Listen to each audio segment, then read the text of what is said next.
host, Adrian Fonseca. Praise be to God, it's good to be here with you today. And today we're talking about the LA riots. We're going to talk about a Catholic view on immigration. And if we have time, I really want to talk about the Trump-Elon situation. I honestly thought it was really funny, and I was kind of upset because everything got settled yesterday. Well, I'm not going to say settled, but Elon apologized for some of the things he said, and I was actually planning on telling you guys that I predict that he's going to apologize and walk things back. But now I can't make that prediction because it already happened. And now it's just me claiming that I called it and no proof that I called it. So it's very unfortunate. I love saying I told you so. I mean, I hate saying I told you so is what I meant to say.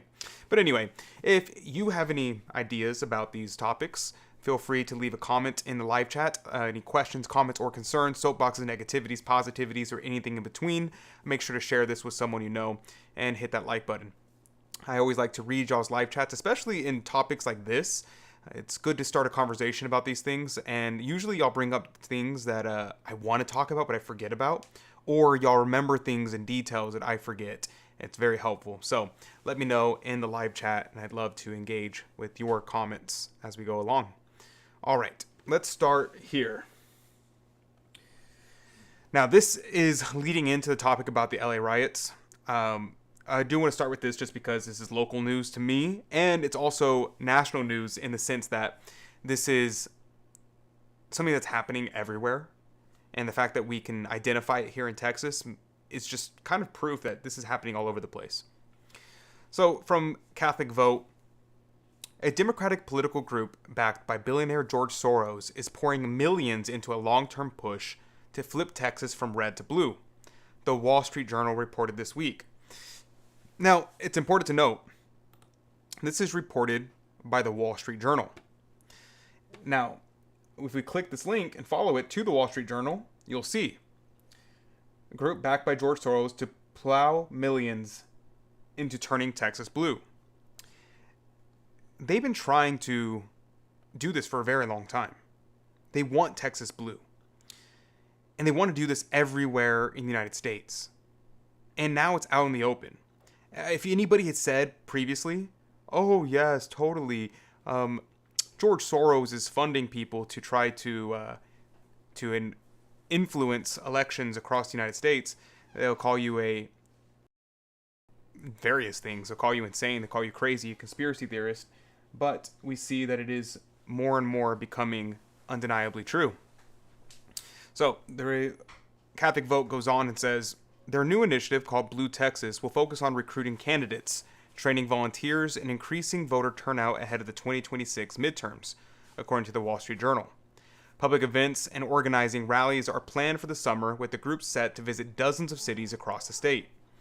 Soros, a longtime donor to Democratic causes, has already contributed more than $3 million to Texas Majority PAC this year, according to campaign finance records.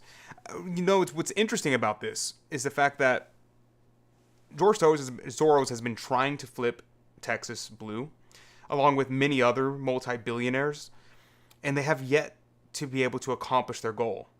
You remember the craze about Beto O'Rourke? I remember he was running for president, and he actually made it pretty far, surprisingly, considering how uninteresting the man is. These billionaires pump a ridiculous, unfathomable amount of money and influence into these people, and yet they still fail. Meanwhile, the Republican Party fights with one arm tied behind their back, and somehow they're still able to win in certain states. Now, we need is to have a millionaire class in the Catholic Church, so that way we can influence these situations in around the world, so we can try to get people on our side instead of just trying to barely win. Influence. That'd be the ideal. Okay, Democrats haven't won a statewide race in Texas in 30 years. And the state has voted Republican in every presidential election since 1980. Although Democrats have pointed to population growth, especially among Hispanic Texans, as a potential shift, past campaigns to flip the state have come up short. The PAC's leader are hoping that this time will be different, in part by building year-round infrastructure, according to the Wall Street Journal. The group says it spent $35 million in the 2024 cycle and expects to surpass that in future elections. Looking ahead to 2032, organizers say their ultimate goal is to make Texas a battleground state. Because of the population growth, the state is likely to gain more electoral voters after the next census, raising the stakes even more for both parties. Catherine Fisher, a senior leader of the PAC, framed the campaign as essential for Democrats' long-term national strategy. She said there is no choice for Texans or for anyone else in the country who wants to see a Democrat in the White House after 2032, but to find a pathway through Texas. So, Texas is a battleground state now, if not in numbers yet, by the very fact that this is where the enemy wants to take. The enemy wants to take Texas for themselves. Texas is a very influential state. It's a very symbolic state. So this would be a very massive defeat if we were able to lose Texas to the Democratic Party. Now, what else is interesting about this is that with all this influence, do you think it's not happening in your state? Do you think it's not happening in Florida? In Oklahoma? All over the United States, there are massive money being moved to try to influence the elections in a certain direction. And notice what else they brought up there. They also brought up the fact that illegal immigrants are coming into the country in places like Texas and California, in places all over the U.S., but primarily border states. And they're flipping states because they are having more numbers, so more electoral votes, and then they vote Democrat. Why do they vote Democrat? Because of incentives. The Democrat Party offers many, what do they call them? What's the word I'm looking for? I'm looking for not healthcare benefits, but welfare. It offers a lot of welfare opportunities. And because they offer all those welfare opportunities, it is incentivized for people who come into the country legally to now vote against anything that would resist that. A good analogy I heard recently was, let's say you have a city, small town. In the small town, you have a baseball field. That baseball field was kind of thrown together by your grandfather and his friends. They cleared out the area, made a makeshift baseball field, set up makeshift bases, and they played on that field. And slowly over time, they started to add certain things, and when they got older, they may have invested some money because they remember fond times in that little area where they used to play. And over time, it becomes a real baseball field, maybe a small one. And then the grandfather, his son, plays in that baseball field, and over that time, it starts to degrade. So finally, you comes to you and your generation, and you play there. You grow up, and now the baseball field's falling apart. So you get together with the city council. The city council gets together, and you'll talk about what are we going to use and allocate our money for. And someone says, hey, why don't we invest a little bit of our money into fixing up the baseball field? I would like my kids and my kids' siblings and my kids' friends to all play at this baseball field. And people in the council were like, oh, yeah, that's a good idea. That's a great idea. I remember when I used to play there. Yeah, my kids would like that too. And they all decide to put it to a vote. But during that time, a bunch of people who are illegal have now flooded into the area. And they became citizens, and they are now voting in your small town. And the question on the board is, do we allocate more funds to fixing our local park? Or do we allocate the funds to some welfare? Well, the people who just moved in, they don't really care too much about the local park. I never used that before. My kids aren't using it. My grandfather didn't help that at all. What benefits me is the welfare. What benefits me is something else. So I'm going to vote for that. And now you have people who are not part of that community changing the direction of that community just because majority rules. This is the problem on the grand scale. You have a lot of people who have incentives. And the problem is, incentives are normal. Everyone has incentives. But the question is, what are the incentives directing us towards? Are the incentives directing us to something that's positive for our country? Or is it for self-benefit? Because if someone, I know so many people who make money in the United States, and they will send money back into their home countries, whether it be the Philippines, Mexico, or other countries. That's what they do. They will make money and send it back. Why? Because the purchasing power is greater. So we're losing money out of our country. It's fleeing our country. And they're going to vote for things that are beneficial to their relatives back home or to their own benefit. This is very, very concerning. It's very disappointing to see these things. And this is why this is important. This is why it's an uncomfortable truth. But unfortunately, it is a fact that illegal immigration is a harm to a country. And even legal immigration, it can't be unfettered. Legal immigration can't just be people just flowing into the country by the tens of thousands, hundreds of thousands. It just can't be that way because it harms a country. It harms the homogeny of a country. Now, let me check the comments, see if I have said anything to incite anger yet. Mary Isabella says, "Yay, I finally made it for a live stream. Good evening to you, Adrian." That is a good analogy. Praise be to God. Good evening to you, Mary. It's happy to have you. All right, let's go to this article. So I have a number of articles, and we're going to start with the LA riot stories and the immigration stories. I'll show you what we're going to talk about, and y'all can see what's coming. So I'm going to talk about this first, talking about investigation for the funds for the LA. We're going to look at this story, the far left anti-Trump protests planned for Saturday. We're going to look at Trump deploying the National Guard, about the majority of Americans' approval of Trump's immigration laws.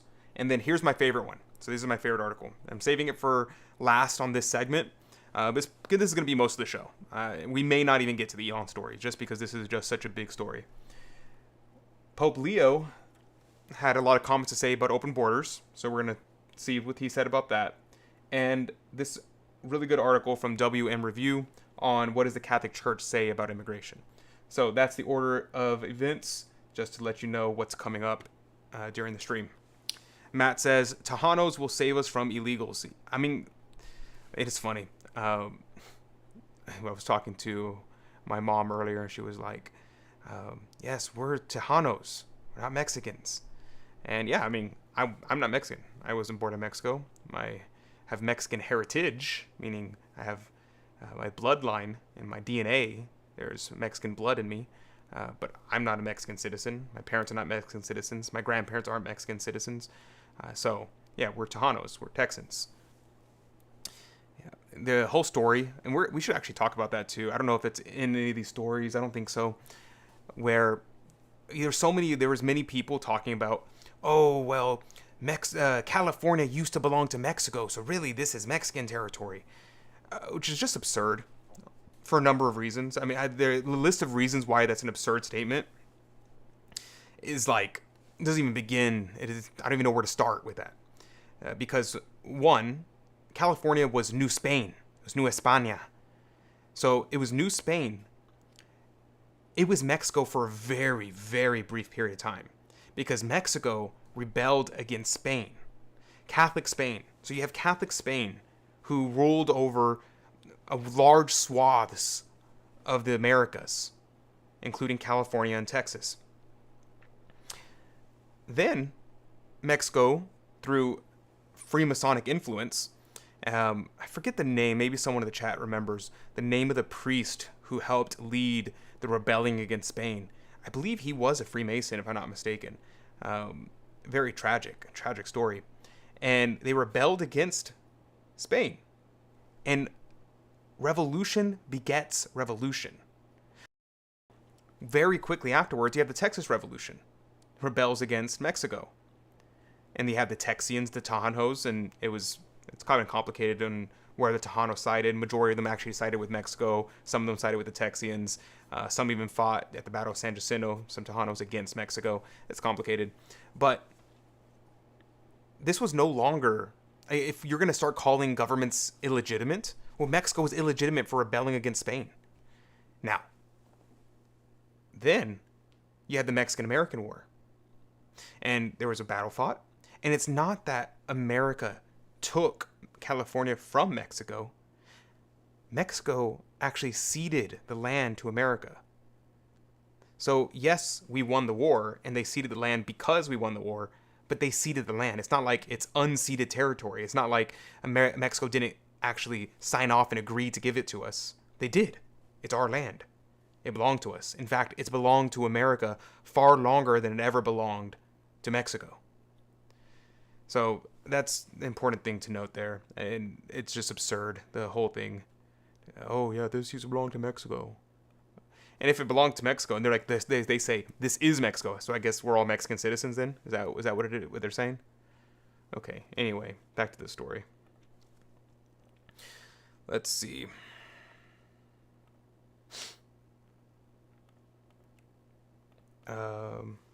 Yeah, this one. Senate Counterterrorism Subcommittee Chair launches investigation on funding for LA riots. Senator Josh Hawley, this guy is so funny. Some of remember his tirade against the FBI agents that were investigating Catholic parishes, which we need to do a follow-up story on that, because I heard that turns out the memo that was just small circulated in a very isolated locations. No, turns out it was actually spread throughout the FBI very widely. This investigate Catholic organizations, investigate traditional Catholics, investigate these far-right Catholics. The chair of this judicial subcommittee on crime and counterterrorism announced on June 11th that he had begun an investigation on whether a nonprofit is funding the LA riots. Who is funding the LA riots? The violence isn't spontaneous, he wrote in a post on X that shared an image of the letter he wrote to the Coalition of Human Immigration Rights. Los Angeles Churla Executive Director Angelica Salas. Churla, which was founded in 1986, is a LA-based organization of immigrant families and individuals who work to create a world that is fully inclusive of immigrants. What does that even mean? What does it mean to be fully inclusive of immigrants? It's like the phrase, I'm a global citizen. If you're fully inclusive of immigrants, what does it mean to be a citizen of a country? What distinguishes one country from another country?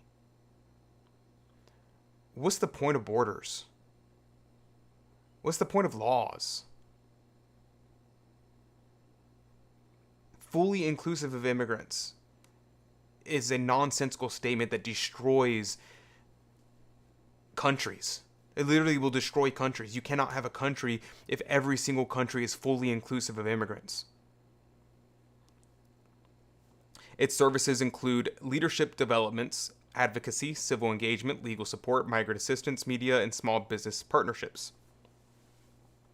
According to ProPublica nonprofit Explorer, Churla has been tax exempt from September 1993, and its Form 990 tax filings indicated that its fiscal year 2023 it had $44.9 million in revenue, $20.1 million in expenses, $47.6 million in total assets, and $16.3 million in total liabilities. Wow. Maybe I need to start a nonprofit.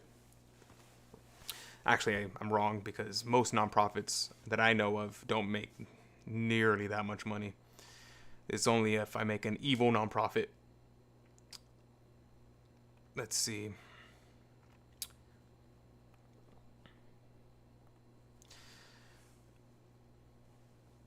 Salas and Zernhon Yelma, the organization's managing director, were its only employees. Salas' compensation was $201,000. Doesn't really care. Let me scroll down. Let's see.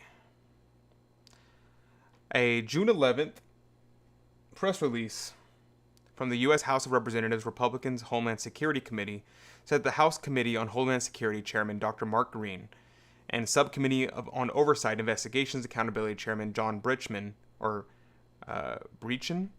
have begun investigating more than 200 non-governmental organizations, including Churla, that were involved in providing services or support to inadmissible aliens during the Biden-Harris administration's historic border crisis to see if they used taxpayer dollars for illegal work. This is very important. Very, very important. The LA Times reported on June 11th that Salas said the accusations are false, that the organization has organized many peaceful protests in the city for years. This is trying to take away the spotlight from the pain and suffering that the administration is causing, Salas said. I refuse to make it about anybody else but them.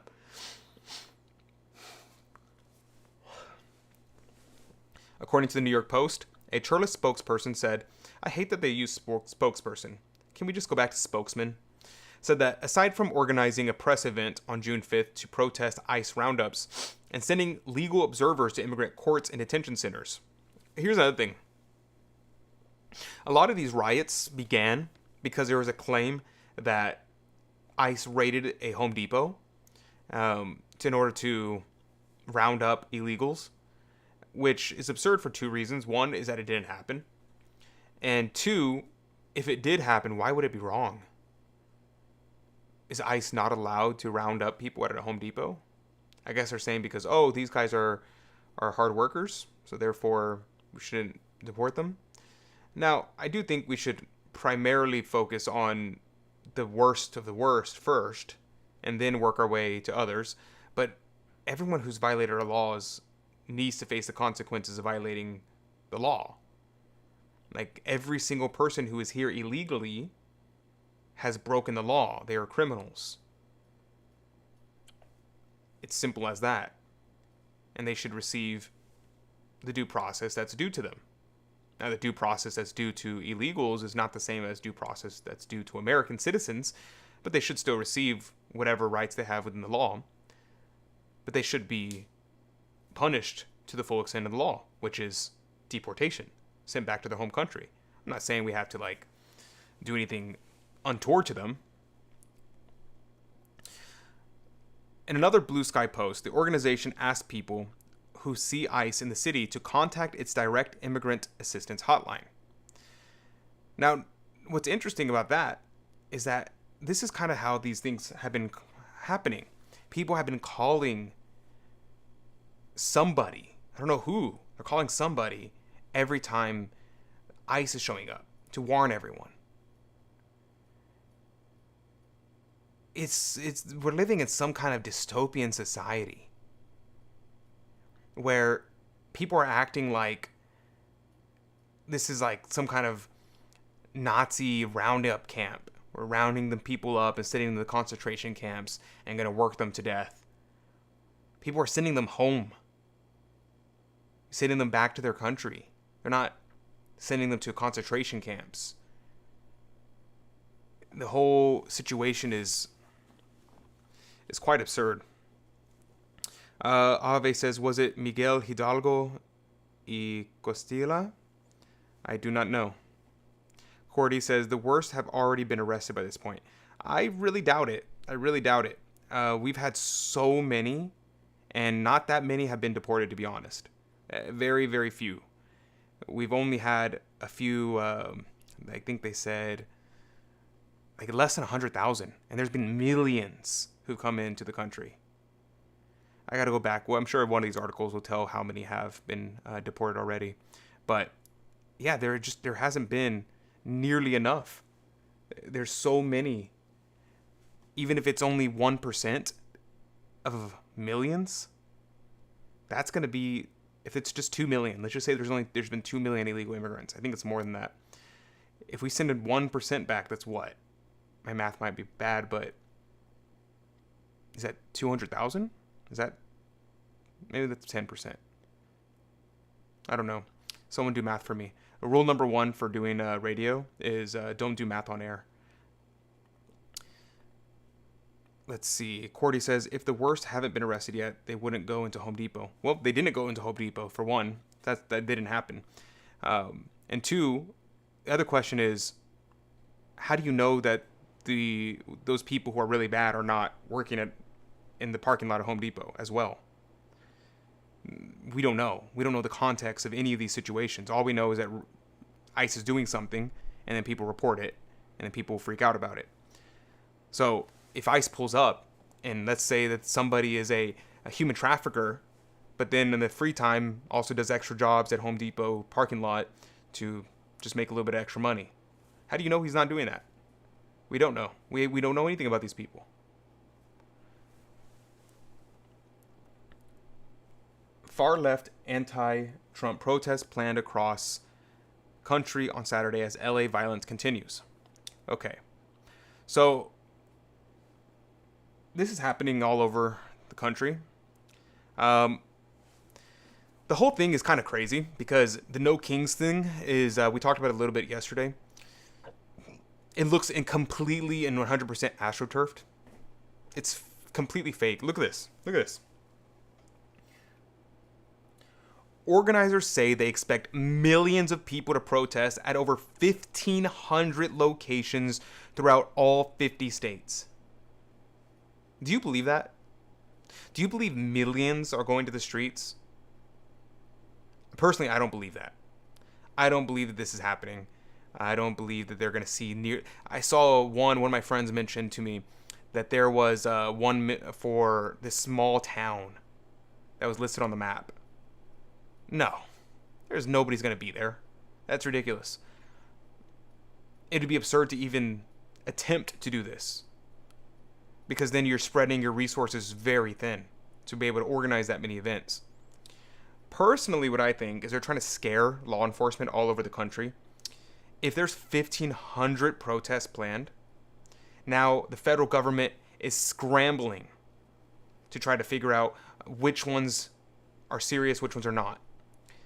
Every local police department is going to be using their resources. They're going to be having to pull out overtime. They're going to have to be watching and dedicating resources to monitoring what's going on online, show up to the day of the event, all these different things. And then probably about 1,400 of them, no one's going to be at. No one's going to show up. It's going to be 0 people. Maybe about 50 of them, there'll be small protest. And then maybe about 20 of them, there might be medium-sized protests. And about 10 of them, there might be large protests, major cities. But that's my theory. Maybe I'm going to be proven wrong. Maybe on Monday, I'm going to find out that it was everywhere. It was actually 1,500 locations and millions were there. But that's what I think. I think they're trying to manipulate the situation and spread resources thin so that way they can't respond well to the situation. That's what my theory is. Let's see. Mary says, I'm pretty sure those people have been protesting outside of my workplace every day that I've been there these last few weeks, and it's only 2 or 3 people. Well, maybe. What do their signs say? What are they doing? Maybe they're protesting something else. Who knows? I don't want to dox you, but what city are you in? I'd be curious to know when that's happening. Don't give too much personal information. I don't trust people. People are crazy. While intended to appear as a national grassroots movement against the president, the America First values he stands for, the rallies are highly planned, centrally organized, and promoted by deep-pocket individuals and woke neo-Marxist organizations and politicians. More than 100 leftist groups portraying themselves as pro-democracy activists are partnering with the No Kings effort. NK's call to action is based on absurd, if not outright mendacious leftist assertions concerning the Trump administration and MAGA. Quote, No Kings is a national day of action and mass mobilization in response to the increasing authoritarian excess and corruption of the Trump administration. We have watched as they crack down on free speech, detain people for their political positions, and threaten to deport American citizens, and defied the courts. We're standing together against the abuses of power, cruelty, and corruption. On June 14th, we gather to remind President Trump and his enablers, America has no kings. Yeah, I wish we had a king. I don't want it to be Trump, but I wish we had kings. The other thing to note is crackdown on free speech. What are they talking about? I guess they're talking about detaining people for protesting? Is that what they're talking about? Or detaining people for their political positions. Maybe they're talking about I know what they're talking. Well, maybe. This is what I would say. If I was them, this is what I would say. The whole deporting people and arresting people for anti-Israel comments Yeah, that was super weird, super sketchy. I don't like that. I think he's in his rights. I don't think it's illegal what he's doing. I don't like it, but I don't think that it's illegal because he's not arresting American citizens for that. They're deporting and detaining people who are on visas. So college students who are on visas, things like that, which the American government is allowed to revoke someone's visa basically for any reason. If the U.S. government doesn't like your face, they can send you back home if you're here on a visa. There are certain rights. I don't know all the details on how visas work and individuals, but he is within his rights to do that, though I really don't like that. I don't like the idea that you can that's going to be the reason. Like if they came out and they were like talking bad about America and they were like, oh, down with America. Okay, deport them. Send them away. Take away their visa. Bye. Yeah, but Israel? Why? That's very weird. I don't like that at all. While NK organizers claim that they will hold peaceful demonstrations, the rallies will likely attract violent radicals. Well, they already are. The NK rallies come as violence and destruction of the anti-ICE havoc in Los Angeles continues to escalate and has already begun to spread to other Democrat-run big cities. Things are getting out of control in New York City. Other cities expected to follow as early as tomorrow.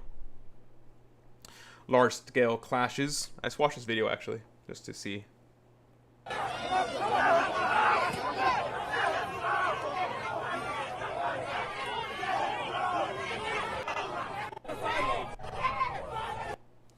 Yeah, I mean, we're already seeing things in New York.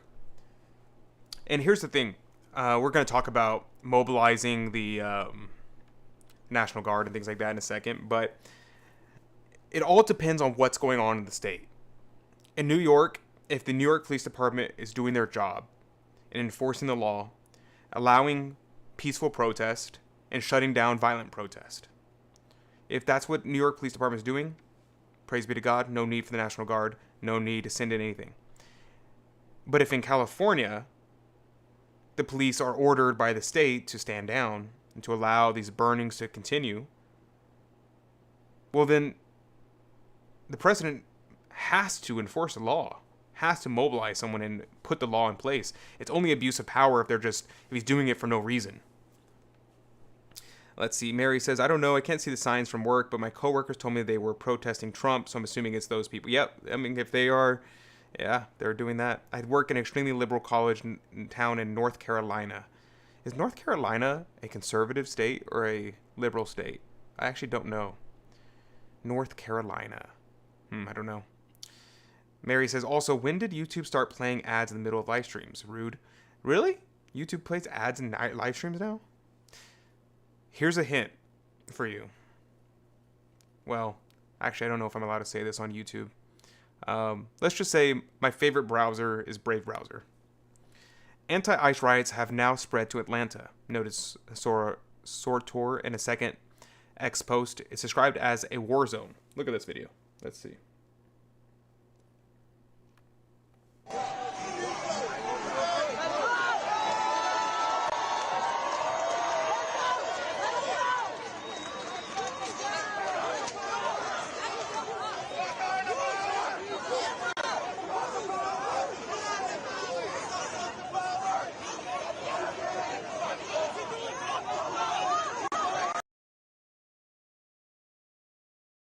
If there's anything else. Let's go down to this one. This is the one I meant to play, actually. He's getting it. He's getting it. Film it. Film it. Holy shit. Film throwing it. He's got a cone on it. He just threw one. They just threw one. This is well practiced. This is a cone that they put on the smoke grenades. And they're putting, it's a perfect organized tactic.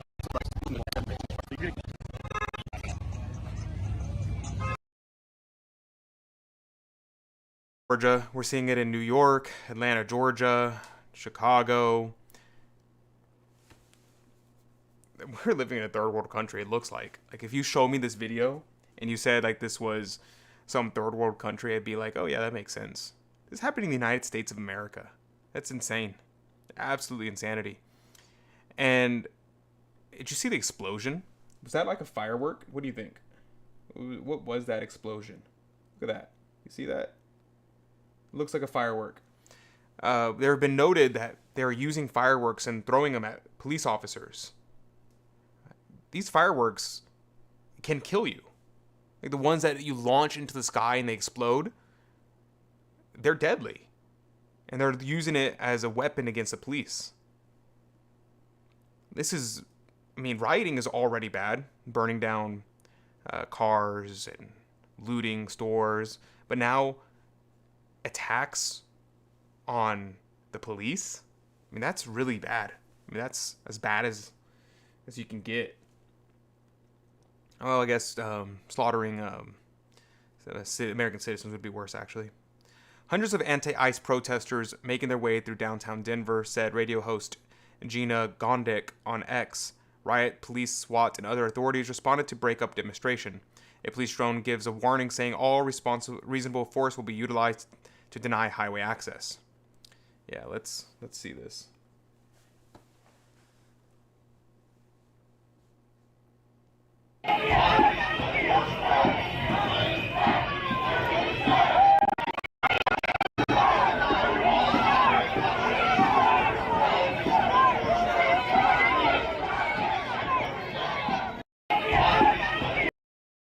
There's only one smart person in this crowd. This guy right here, waving the American flag. Everyone else is flying the Mexican flag. Why do you think that that's going to get any kind of support when you're flying a foreign flag? It's absurd.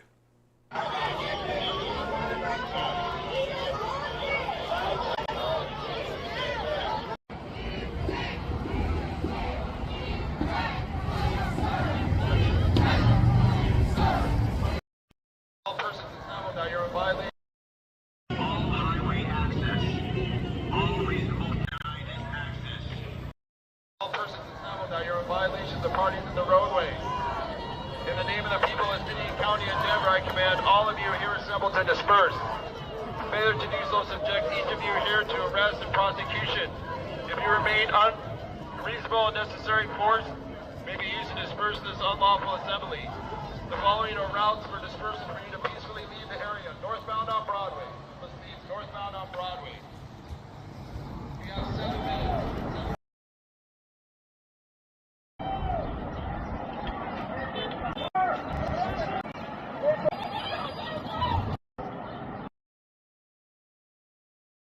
Doing that.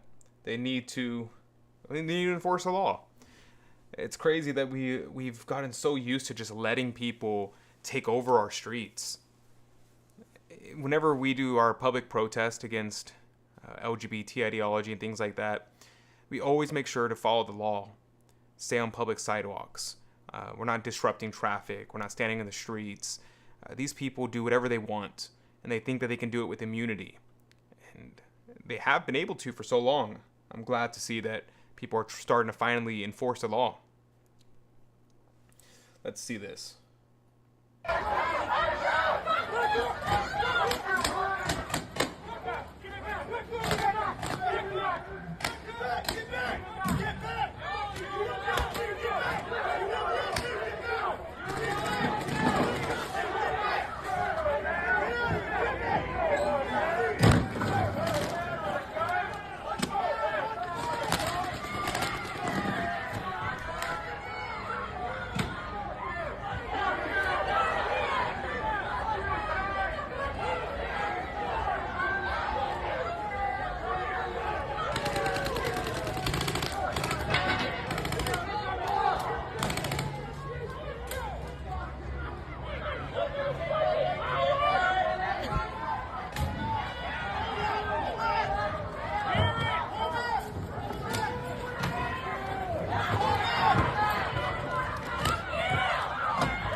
Wow. What do you think about that? That's insane. That's actually crazy. This situation, imagine what it's like to be a police officer there. What's going through your head? Like, you must be like constantly in fear of your life. And I've seen some very bad videos of police shooting people for no reason, who are just standing there and they fire at them, or somebody insults the police officer and they fire at them. And there's always going to be abuses in these kind of situations. This is why these situations would be best to just not happen, to not need to deploy the police in this manner. But the police are going to be on edge. They're sick and tired of it. I'm not saying that justifies it. These police officers they need to have better self-control. But they're in a very high stress situation. And I can't imagine having to endure something like that. So, yeah, it's very difficult. I don't know. What are your thoughts on this situation? Let's see. Lucy says, been doing it for me too. Very annoying. Mary says, I'm told it's still technically a red state, but it honestly doesn't feel like it anymore. Even the small town I live in has changed and now has homes popping up with BLM and rainbow signs on their lawns. Ridiculous. Lucy says, their cocky confidence is so aggravating. It's like they're so sure that nobody has the guts to stop them. Yeah, that's what it looks like. And, you know, there have been reports that people have been showing up to give them body armor and helmets. So these people are paid agitators. We've seen Craigslist posts for paying people to go out and protest violently. They said, like, oh, you have to be strong, you have to be this, you have to do that. They are hiring people to be full-time professional aggravators. This is what they're using their billions of dollars for. Linda says, loss of society. That's what it looks like. That's what it looks like. Let's see. The rallies will create a stark contrast with the patriotic America 250 military parade and festival in Washington, D.C. We'll skip ahead. That's not here nor there. The LA open border riots are spreading and they want to incite violence against Trump supporters, said ex-user Hillbilly, who first alerted the public to the group's plan. Refuse Fascism is planning to bus people to Washington, D.C. to protest President Trump's military parade on Saturday, June 14th. Oh, well, that's why it was irrelevant. I guess I should have read it. LA open borders riots are spreading and they want to incite violence against Trump supporters.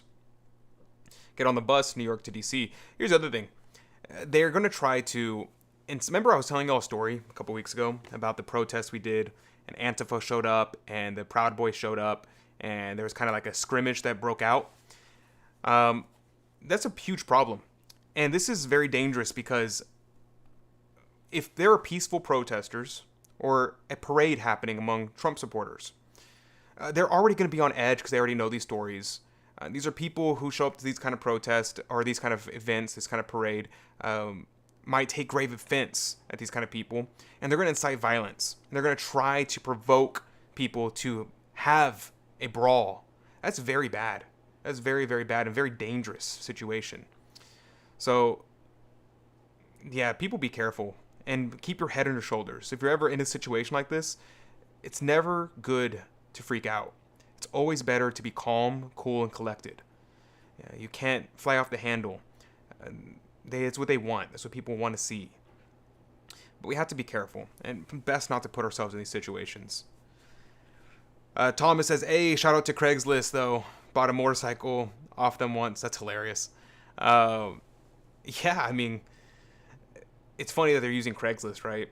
But it is it's very scary that they're able to just put it out there and be able to hire people. It's pretty awful. Hire people to do the most insane things that I've seen on Craigslist. Not that I've seen personally, but that other people have seen and posted online. From this situation, hiring people to go and be an agitator, all the way to even worse things that I've seen. But yeah, Craigslist is a crazy place. Mary says, so now there are literal job listings for rioters. Good grief. Yep. Isn't that crazy? Isn't it awful? Let's see. Oh, I didn't mean to close that out. Let's open that back up. All right.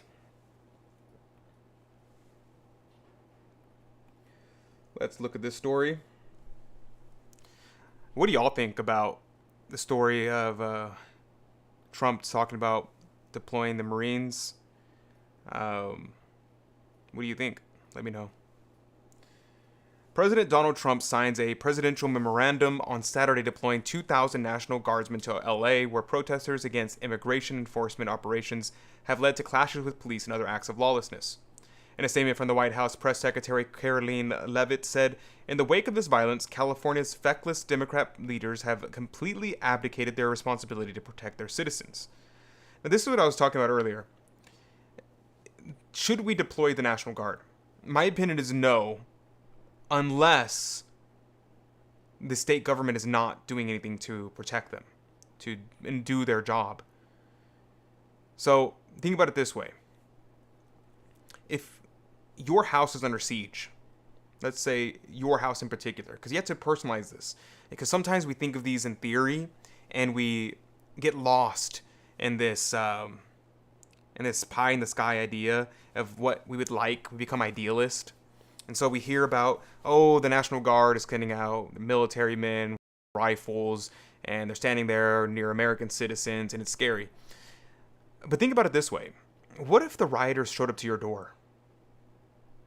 What if 100 men in masks were screaming and yelling outside your door, banging on your door, banging on your window, and you call the police?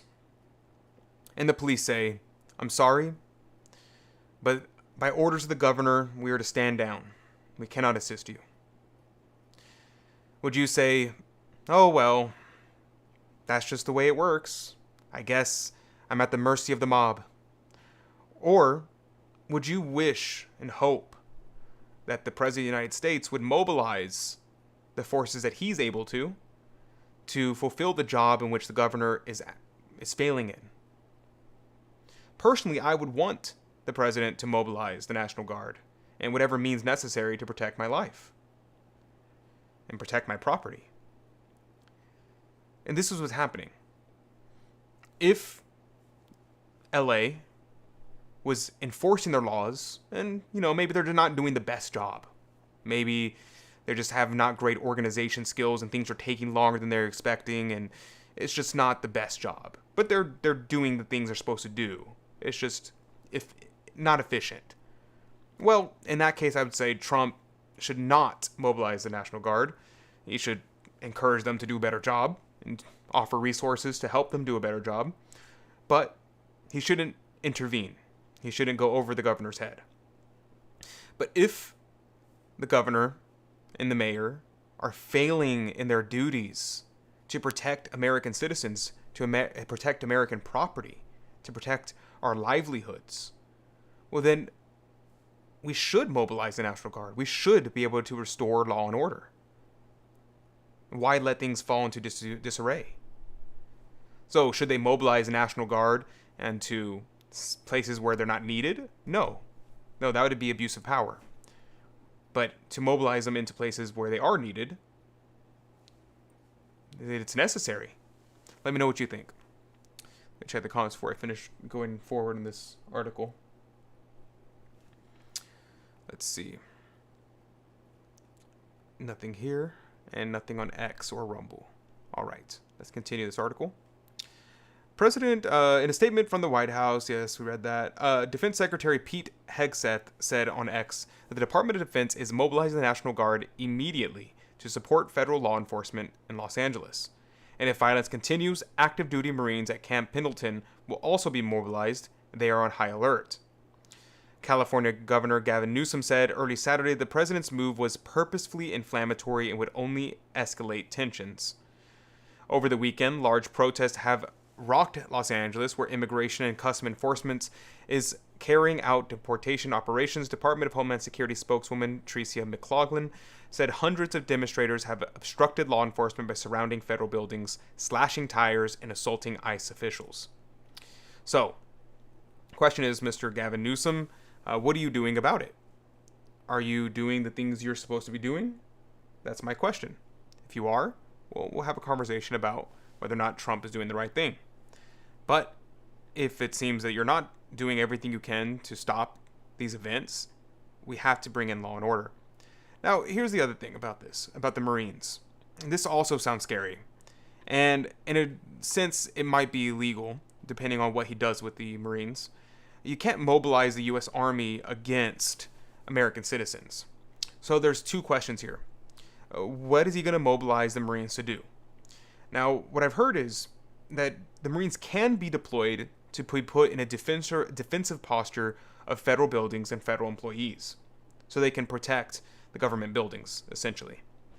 So they could use them for that. The second question is, who are the people who are protesting? And there was reports about the president of Mexico encouraging the protest, encouraging the violence. She walked it back later and basically says something like, "Oh, I condemn all violence," just to hedge her bets. So the question is, who are the people who are protesting? Are they American citizens? If they're American citizens, then of course you can't mobilize the U.S. Army against them, the U.S. military rather. If they are foreign nationals, well then it depends. If this is violence, and then people are claiming this is Mexico, and people are flying Mexican flags, there's a legitimate question, is this a foreign invasion? And if it's a foreign invasion, then you might need to escalate things. So that needs to be discussed. That needs to be a conversation that people are willing to have. Personally, what I think is that the majority of the people who are protesting are probably American citizens who are first-generation Americans. Their parents were probably Mexican citizens who came over to the United States. Their children were born here, and they spent the majority of their life speaking Spanish at home, living in Mexican culture, probably vacationing to Mexico several times a year. Majority of their family probably lives in Mexico.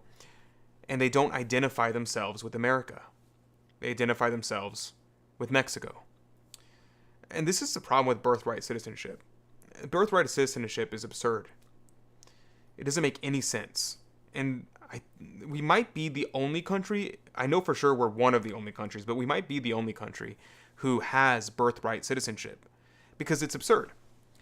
In what way can you say someone visits our country, has a kid, and now they're American citizens? In fact, that's not the case. If for instance, a politician visiting our country and his wife is pregnant and they have their kid while in the United States, that kid does not become an American citizen. Yet illegals who break our laws to come to the country are able to have children, and then those children are now American citizens. That doesn't make any sense. No country does this. Now, what should be done for America to gain American citizenship is there has to be an enculturation, and then someone can become an American citizen. When America first founded, it was a country of people who've come across the water. And in that case, once the revolution happened, there was a period where everybody who was there became American citizens. And from thenceforward, there should be a state where we restrict how someone becomes an American citizen. Because that's how you create an American identity. Because if you just keep bringing people from India, Mexico, and who else knows what else other countries they're coming from, mostly other South American countries, Somalis, Muslims from all over the Middle East, you don't create a culture. Because now their children are becoming American citizens and they're attached to a different culture. So what can be done? What should be done? Well, I mean, in places like Japan, you can basically never become a Japanese citizen. You're going to always be a foreigner. But what I would say is after 3 or 4 generations, then you would be an American citizen. So you can gain permanent residence. You can gain various different kinds of statuses. And so we can have people who are legally immigrants to the United States who don't become American citizens. They live here, but they can't vote. And these kind of situations. This is how it was in the Roman Empire, right? Many people who were part of the Roman Empire were not Roman citizens. Paul, for instance, was a Roman citizen, which is why he received the death of a Roman citizen. He was able to be beheaded rather than be crucified. This is very important. Why? Because Rome understood, and the fall of Rome understood, that when you don't have a homogenous country, there's false incentives. We talked about this at the beginning of the show. for the whole country to do things that don't benefit the country. They do things and they vote for things that benefit their home countries. And that's not good. So we definitely need to completely change how we make American citizens, how we do everything. I understand that this would be very emotional for some people, and people are thinking to themselves, well, that would mean I'm not an American citizen, or that would mean my parents would not be American citizens. And, if we do this, you of course have to grant some sort of situation where you're going to say, okay, well, everyone going forward to this point, we would need to investigate fraudulent immigration statuses, things like that. But it would be too cumbersome, not practical, to say we're just going to revoke citizenship for all these people. So it would have to be something like that. I don't know. I'm glad I'm not in charge. I'm glad I don't have to make those decisions. But let me know, what do you think about that? I think that makes sense. Obviously, otherwise I wouldn't say it. But let me know what you think. Okay. So that's that story. We've covered that. We've covered this. We have now this story. Majority of Americans approve of Trump's immigration policies despite LA anti-ICE riots. I think this is true. And the reason why I think it's true is because I heard today that the mayor of LA has said that they are considering implementing a curfew to help tamp down on the riots.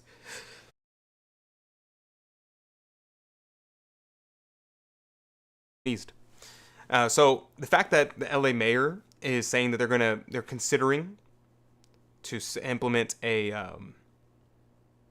curfew tells me that they are seeing the writing on the wall, and that these riots are actually swinging people towards the conservative position to say that we do need to deport illegals, that we do need to have stricter immigration laws. And they're seeing people destroying our country while flying a foreign flag. Of course, people are going to be like, this is not... It'd be one thing if they're all flying American flags. It would make it much more... I don't want to give them advice and help them, but it would make it much more difficult conversation. Because they're saying, oh, look, they clearly love our country. But instead, they're violent. They're destroying our country while flying a foreign flag. It's the peak of absurdity. The majority of Americans indicate support for President Donald Trump's immigration and deportation policies, despite widespread anti-ICE riots in LA this past weekend. Conducted June 4th to 6th, a CBS News poll found that 54% of Americans support Trump's program to deport illegal immigrants, with 46% disapproving. Real Clear polling reported that many respondents, 42%, said they believe deporting illegal immigrants make people in the U.S. safer, while 30% disagreed and said deportations make U.S. citizens less safe. Can someone explain that to me? Someone explain that logic? I understand being against it. I can understand that. 42% said they believed deporting illegal immigrants makes people in the U.S. safer. But why would deporting them make U.S. citizens less safe? I can understand why you would disagree and say that 42%, or maybe if said 30% say, no, it doesn't make us safer. But to say that it makes U.S. citizens less safe, I don't understand that. Maybe it's just a problem with the polling question, and they saw that as, oh, this just means we're against. We don't believe that it makes U.S. safer. I don't know. I'd have to see what the polling writing was in the specific language.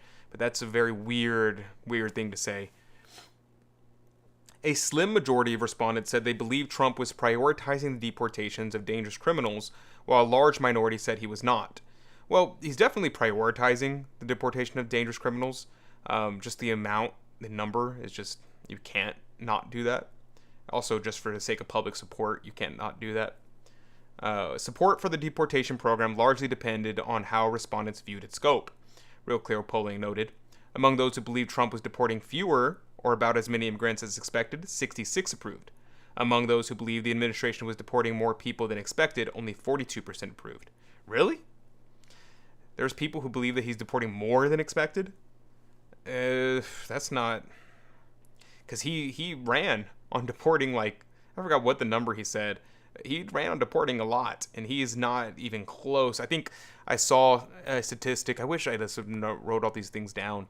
But I saw something that said if Trump continues the same rate of deportations now for all 4 years of his presidency, he will not have even gone close to reaching his goal of what he said in the election. The outlet added that the Trump administration wished to deport illegal immigrants without a court hearing, arguing that holding court hearings for every illegal immigrant would take centuries, received significantly less support than its other immigrant-related actions. Let me reread that. That was confusing.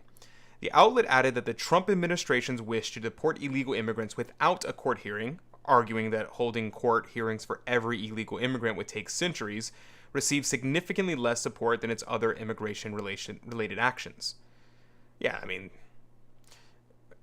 these aren't American citizens. So if you prove that you're an illegal immigrant, then you don't have a right to a court hearing.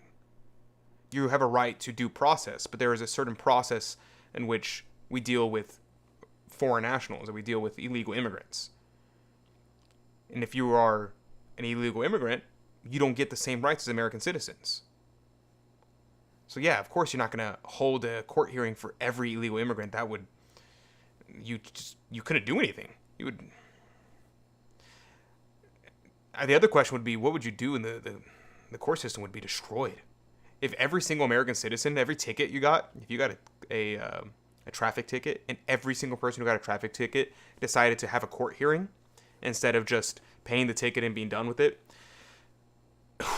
you would destroy the courts just by doing that. The court system's not made to deal with that many people.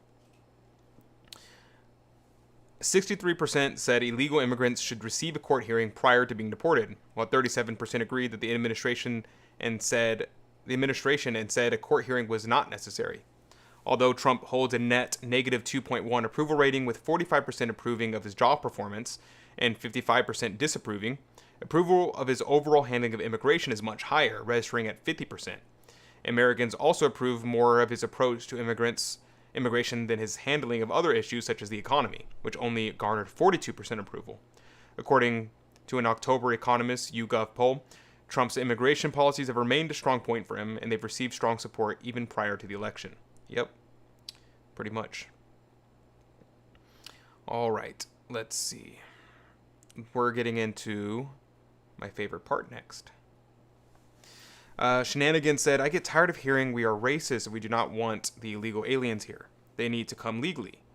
I do not rip their family apart. They knew the dangers when they came.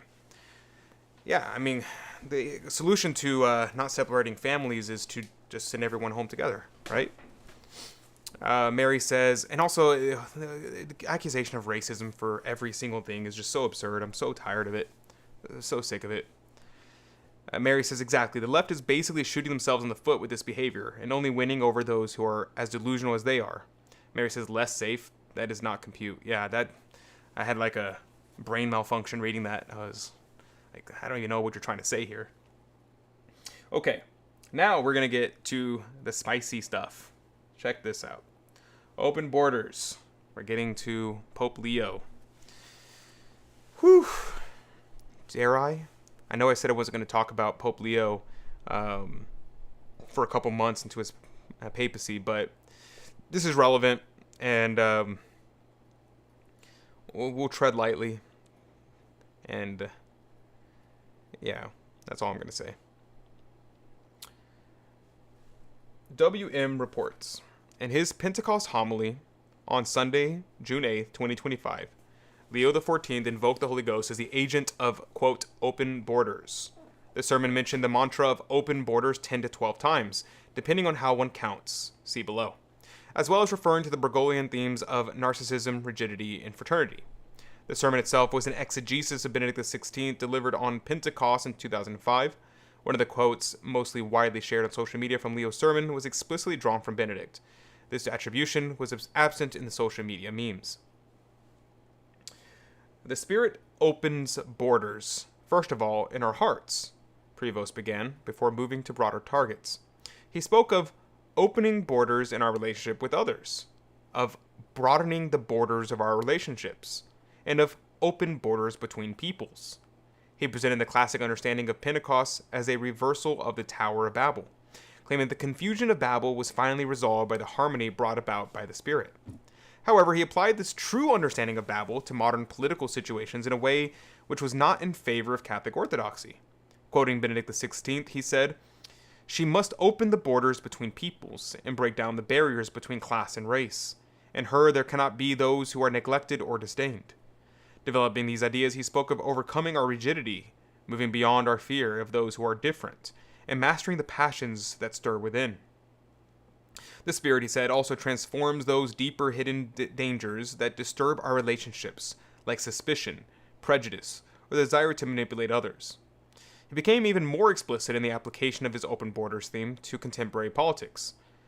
Quote, "Where there is love, there is no room for prejudice, for security zones separating us from our neighbors, for the exclusionary mindset that tragically we now see emerging also in political nationalisms." End quote. Ending his sermon with a prayer, he called on the Holy Ghost to open borders, break down walls, dispel hatred, and help us live as children of our one Father who is in heaven. Prevost versus Vance. The mantra of open borders and his reference to contemporary political nationalisms cannot help but recall then Cardinal Prevost's Twitter engagement with U.S. Vice President J.D. Vance on immigration policy. In January 2025 Fox News interview, Vance was talking about illegal immigrants and immigration. He replied as follows. Well, he was talking about this. Let's skip ahead. We've talked about this in the past. He basically, this story, I'll read this part. So basically, let me just summarize, because I don't want to read all that. J.D. Vance basically said, we have the order of mores. We have to love our neighbors, meaning the people closest to us first, and the people further away from us secondarily. So we have to love, so for instance, let me give you an example. It'll be easier. You have to love your family first. If a father sees someone in need and gives away his children's food to help somebody else to eat, and now their children starve because of that, what he did was not charity. What he did was evil. Because he has a duty to take care of his children first, his family first. And then the duty extends to his neighbors, the people closest to him, the people who live to his left and to his right, the people in his city, then to his state, then to his country, and only then to those outside of their country. That's the context. Prevost's Twitter account was deleted after his election. J.D. Vance is wrong. Jesus doesn't ask us to rank our love for others. What was confusing about this whole situation was that it looked like Bishop Prevost was saying this, but he was retweeting or sharing this article. He didn't actually say anything technically. Let's see. We're going to skip ahead to here.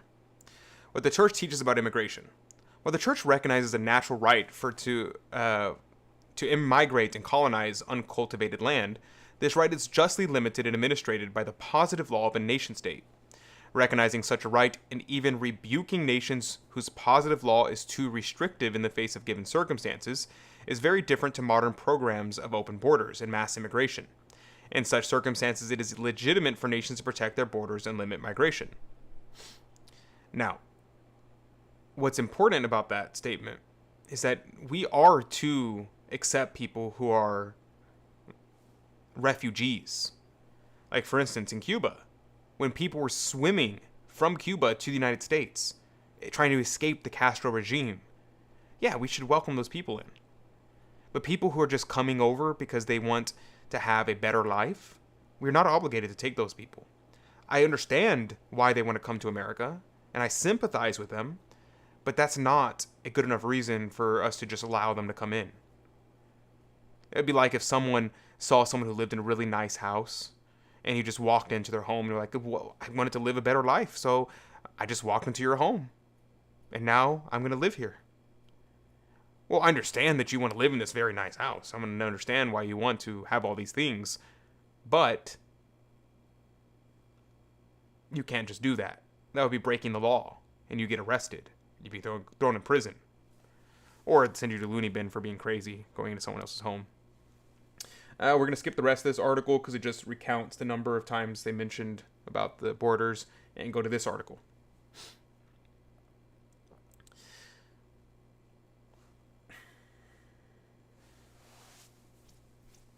Is there a natural right to migrate? And if so, what conditions might limit its exercise? This is great. These questions arise whenever members of the Conciliar Synodal Church criticize the immigration policies of right-leaning governments. But such criticisms risk presenting a vision of Catholic social teaching that is simplistic, ideological, and divorced from the perennial wisdom of the Church. In this piece, we will challenge that vision with references to the writings of St. Thomas Aquinas, the social encyclicals of the 19th and 20th century popes, and the nature of civil society itself. Far from mandating open borders or condemning all deportations, Catholic social teaching asserts that the civil authority's primary duty is to the common good of its own people, who form the household of the nation. 2. Hospitality toward migrants must be guided by prudence and ordered to justice, not by abstract ideals divorced from reality. 3. Unchecked immigration can undermine civil society, exploit both native workers and migrants, and serve the interests of global capitalism at the expense of the common good. That's another thing to point out that's often forgotten, and I often forget it as well. And the reason why I often forget it is because I don't think it's a good argument objectively against illegal immigration. And what I mean is, let me just tell you what I'm going to say, and then I'll backtrack and explain what I mean here. So, illegal immigrants are treated very poorly in the United States. Not so poorly that it's like Nazi Germany or something like that. Way some people try to pretend that it is. If it was that case, then you wouldn't see people breaking the law to come into our country. They'd see them fleeing our country. But they're not treated the best. They're paid less. They're treated like indentured servants in some places. You see it whenever, like in The View, remember whenever they were like, if you deport all the Mexicans, who's going to clean our toilets? You think that Mexicans are coming over to clean toilets? You think that illegal immigrants who are searching for a prosperous life is desiring to clean toilets? That's the reason they're coming here. And then, even more egregious, if not most egregious, is the human trafficking portion of things. Human trafficking is unbelievably high among illegal immigrants. There is a statistic, and I do not know it off the top of my head, but it was a ridiculously high number of young girls who are sexually assaulted while coming across the border. Promoting illegal immigration allows for these things to happen. It's very grave, very evil. It does not help migrants to allow these things to happen. People die trying to get over the border. People drown in the river. People are abused by coyotes. People are sold into trafficking. Their money is stolen. Their livelihood is stolen. This is very evil. Now, the reason why I say this is a bad argument is because just because bad things happen doesn't mean that it's wrong. It's a good emotional argument, but it is emotional because it's not objective. Because if all those things didn't occur, then it would still be wrong. And that's why I try to focus on the objective facts about why illegal immigration is wrong. You're breaking our laws, those kind of things. But it's also important to note that yes, these other things are happening. And this is very grave and very evil, and we should care about it. And we should fight against it. That's also important to note. First, let us consider the teaching of Pope Pius XII in his 1952 Apostolic Constitution, Exu Familia Nazarethana, contains several texts used to justify the idea of open borders and unchecked immigration today. the natural right to migrate. The church does not deny a qualified natural right to migrate, but teaches that it must be governed by justice and prudence, not sentiment or ideology. In his 1952 Apostolic Constitution, Exul Familia Nazarethana, Pius XII explained the nature and scope of this right. The natural law itself, no less than devotion to humanity, urges that ways of migration be open to these people. For the Creator of the universe made all good things primarily for the good of all. Since land everywhere offers the possibility of supporting a large number of people, the sovereignty of the state, although it must be respected, cannot be exaggerated to the point that access to this land is for inadequate or unjustified reasons denied to needy and decent people from other nations, provided, of course, that the public wealth, considered very carefully, does not forbid this.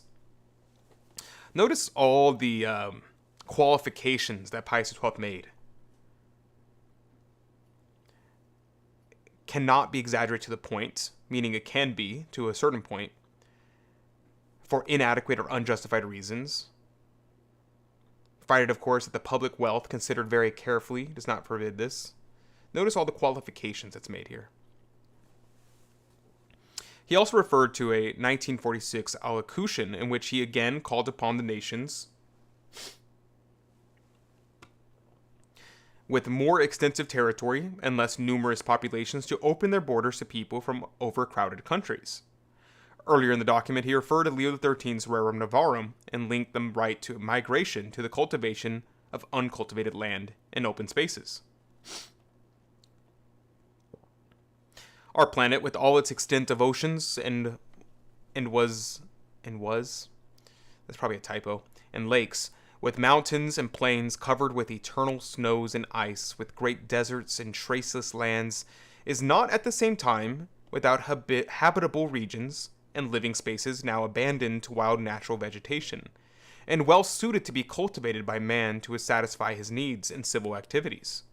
And more than one, it is inevitable that some families migrating from one spot to another should go elsewhere in search of a new homeland. Then, according to the teaching of Rerum Novarum, the right of the family to a living space is recognized. When this happens, migration attains its natural scope, as experience so often shows. We mean the more favorable distribution of men on the Earth's surface suitable to colonies of agricultural workers that surface with God, which God created and prepared for the use of all. If the two parties, those who agree to leave their native land and those who agree to admit the newcomers, remain anxious to eliminate as far as possible all obstacles to the birth and growth of real confidence between the country of immigration and that of immigration, all those affected by such transference of people and places will profit by the transaction. The families will receive a plot of ground, which will be native for them, in the true sense of the word.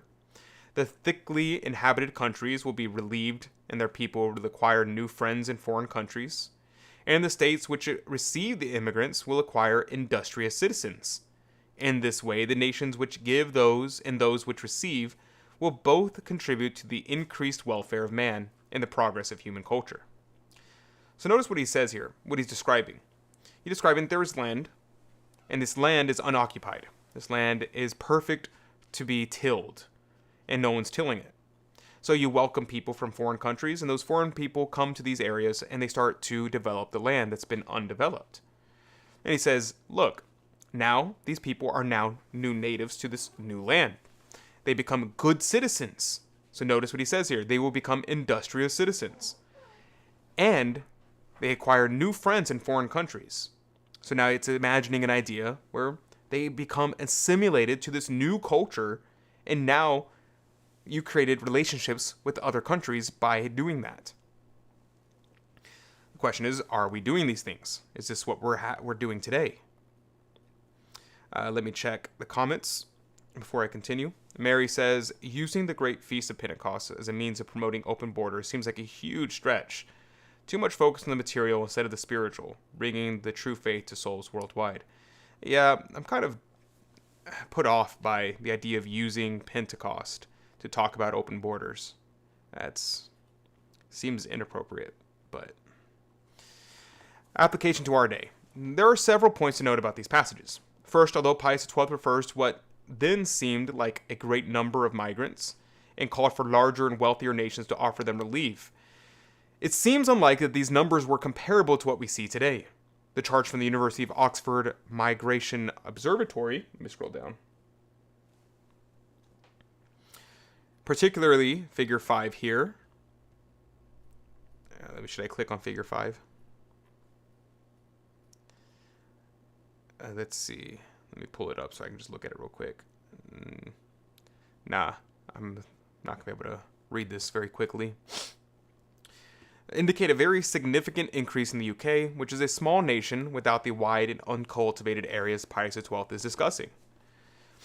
Second, while a right to economic migration is precisely what Pius XII has in view, he does not count on a situation in which multitudes, without any intention of cultivating anything, arrive into already crowded nations with pre-existing economic crisis in order to benefit from the social security programs funded by native taxpayers. Now, this is our situation here in the U.S. Do you remember about a year, maybe 2 years ago, when the migrants were coming into Eagle Pass, and the population of Eagle Pass tripled within a month? The infrastructure of that nation, of that city, I say nation, it was in Texas, of that city can't take that many migrants.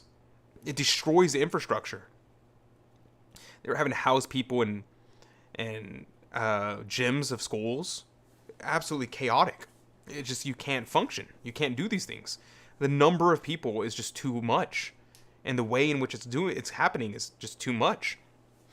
And the economic situation, which we're not going to get to today. We're going to talk about the economic situation with Trump and Elon, but it's not going to happen today.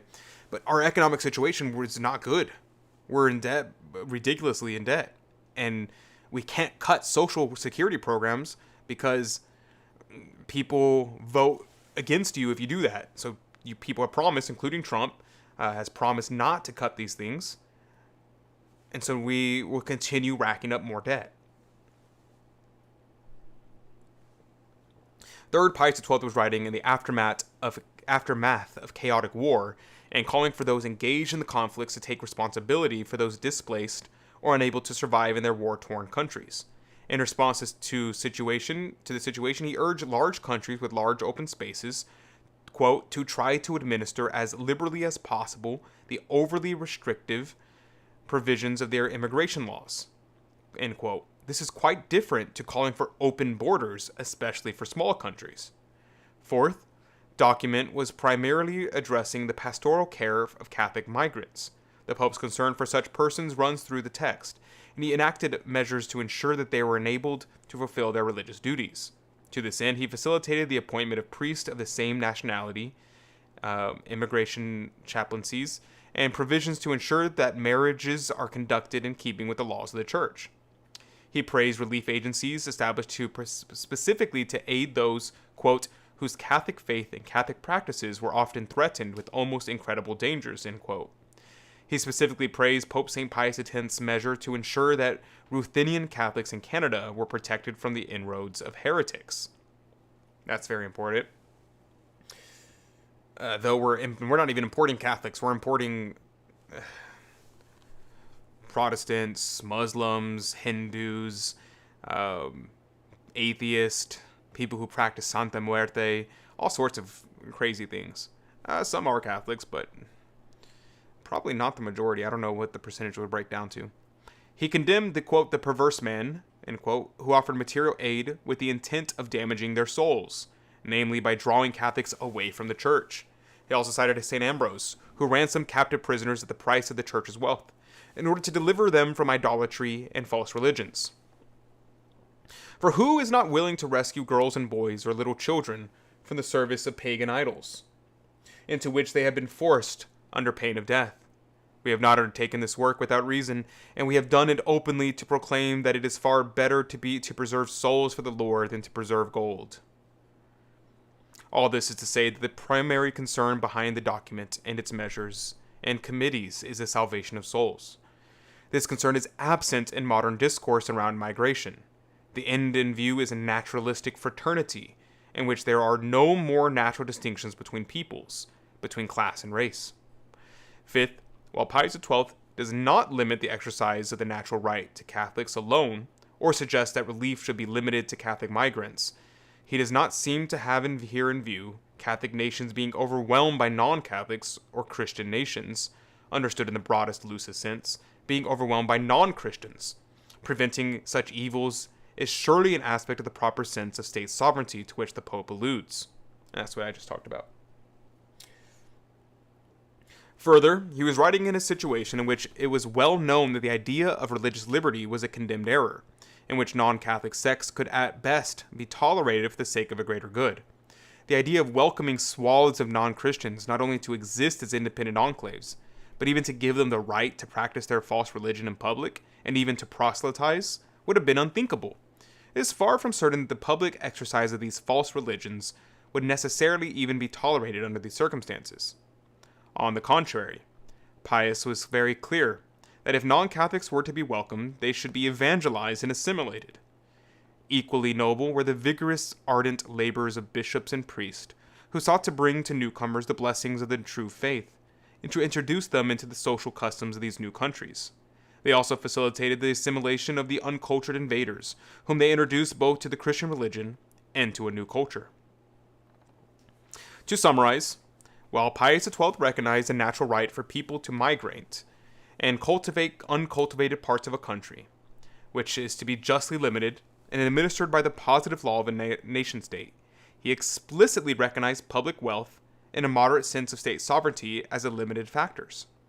This is very different to modern programs of open borders and mass immigration into highly developed areas, which there are already housing and economic crisis for the native populations.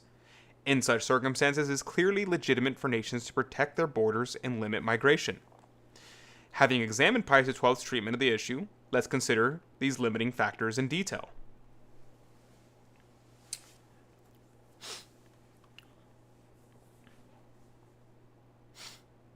In the Summa Theologiae, St. Thomas Aquinas explains the relations between ancient Israel and foreigners, and in so doing sets out several principles and observations that remain relevant today, even under the law of the gospel. In his treatment, he first notes that man's relations with foreigners are twofold, peaceful and hostile. Regarding peaceful relations with foreigners, he notes that the law made three distinctions: foreigners who were passing through as travelers, foreigners who came to dwell in the land as resident aliens, and foreigners who wished to be admitted entirely into their fellowship and mode of worship. Regarding the first and second classes, St. Thomas notes that the law commanded kindness, citing Exodus. Thou shalt not molest a stranger.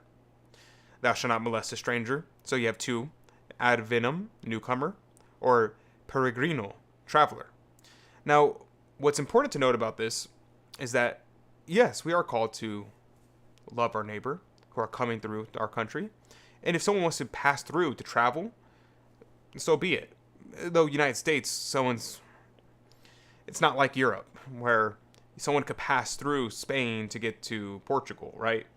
You're not going to be passing through the United States unless you're trying to get to Canada.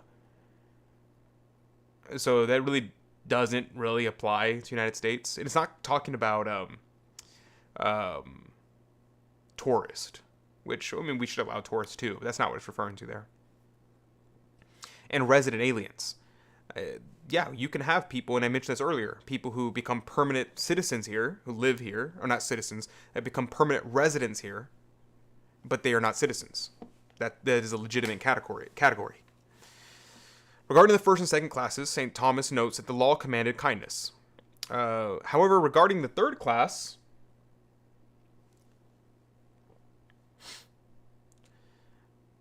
he explains that they should not be given the rights of citizens immediately, and perhaps should be required to wait for several generations before their offsprings were admitted. It's almost as if what I said earlier is the Catholic teaching. People are going to attack me for that, what I said earlier. But nonetheless, I mean, this is the Catholic teaching. Lady of South Texas says, hi. Mary says, that reminds me of a little-known quote by St. Francis Xavier Cabrini. Something like, I will not rest until every orphan child is taken from Protestant hands. Yes, I know that quote. That's wonderful. I need to drink something.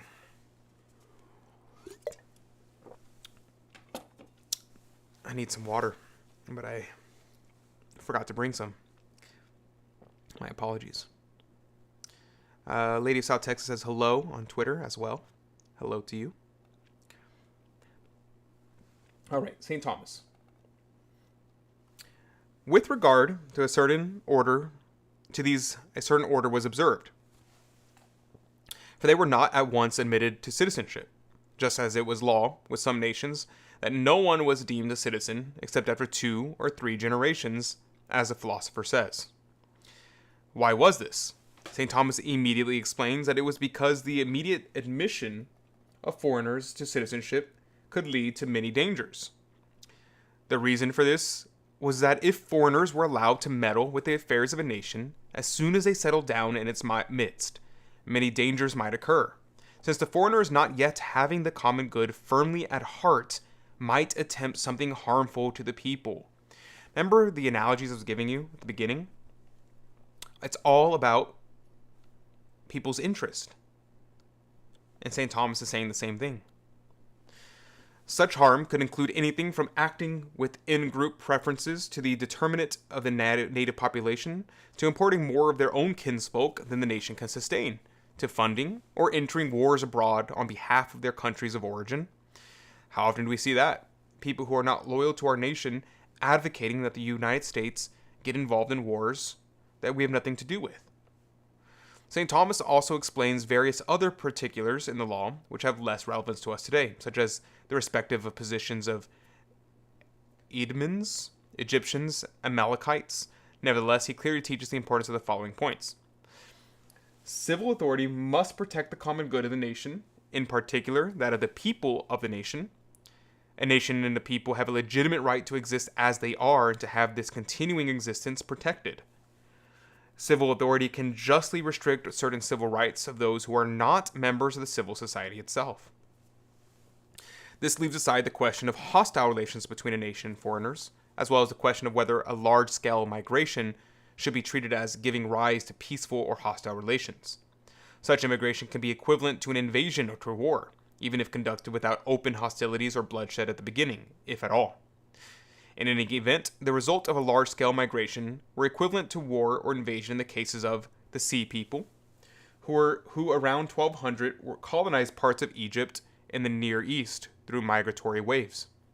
The Germanic Goths, who in 376 were allowed to settle in Rome as refugees, soon rose up in revolt and ultimately contributed to the fall of the empire.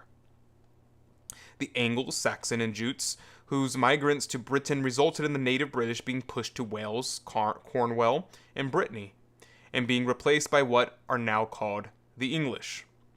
The American settlers, whose migratory waves led to formation of the United States of America and relegated the Native Americans to reservations. In brief, civil society has a right and duty to defend itself and the native population of which it is constituted. Non-citizens do not have unconditional natural rights to reside, to receive any and all benefits, to attain citizenship, and so on. Far from being a manifestation of parochialism, xenophobia, or a distorted form of nationalism, this represents the teaching of Holy Scripture. This is manifested most clearly in the law of the Old Covenant and the duties which are imposed on us in the New Testament. It is also manifested in the history of the Church through the practices of Christian nations and in the writings of holy men. But before we consider all this any further, we need to consider the nature of civil society itself. Once we understand that civil society is a union of individuals and families for the sake of their own temporal happiness, we will be able to evaluate whether and how policies relating to migration, to immigration, including mass deportations and other controversial measures discussed today, may be adopted by the rulers of a society. Let me check the comments before I continue. What are y'all's thoughts on this? Lady South Texas says, yes, Mary. And that's the only comment. All right, we'll continue.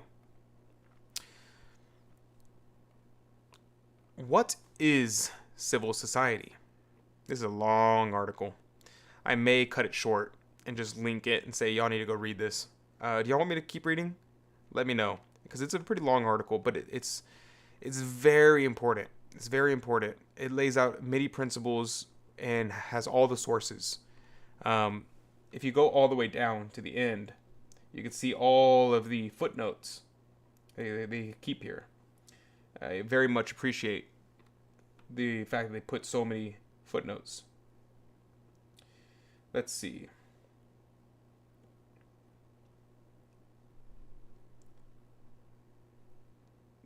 There we go. Let me know in the comments. Is this what y'all want me to continue? Or do y'all want me to pause here for today? Let me know. Civil society is a union of individuals and families ordered towards securing the temporal happiness of its members. This includes the recognition that man's ultimate happiness and purpose are found in God alone. This end or purpose of civil society is manifested particularly in peace and the common good, as well as the good of its members, the members' souls, through facilitating the practice of virtue. However, the state is not something separate to the individual and families which make it up. Father Edward Cahill, an Irish priest writing on Catholic social teaching, defined it as, quote, a union of families and individuals held together by reciprocal rights and duties, end quote. The citizens are parts, which are thus united as a whole. They are prior to the state and have an existence and proper ends independent of it. Individuals and families on their own are unable to achieve everything that they need for legitimate temporal happiness. This is why civil society was instituted by God, and man is ordered to it by his nature as a social animal.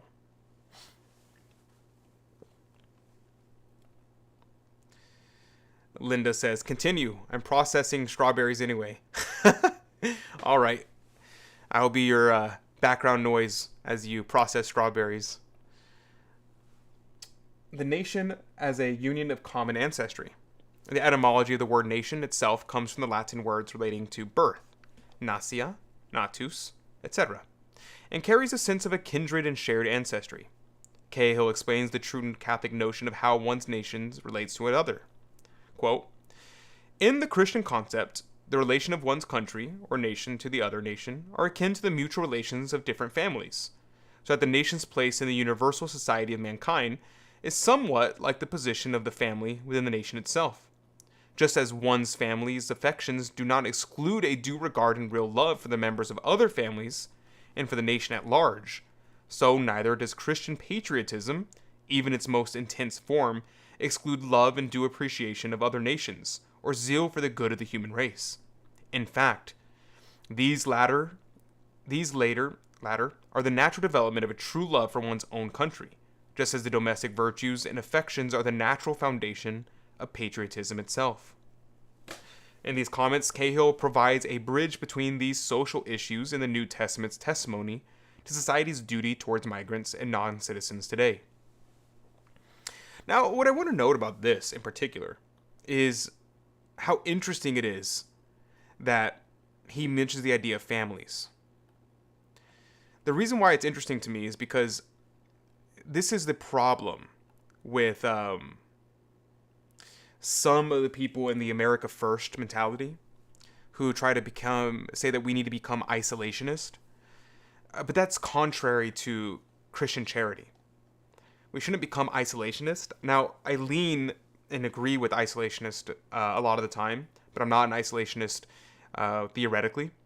Like, I'm okay with foreign intervention. I just think it needs to be more careful and not so widespread. But think about it as a family, right? You have your family, and you have to take care of your family first. But if your neighbor needs help, you should help your neighbor, but not to the expense of your own family. You have to take care of your family first, and then you help your neighbor. And then if you have someone who lives the other side of town, oh, you can help him too, but only if you have the time, resources, and availability to make it work. You might even make sacrifice to help them, for sure. There's nothing wrong with making sacrifice to help your neighbor, but not to the part where it hurts your family or the people closer to you. That's important to note. The Christian dispensation.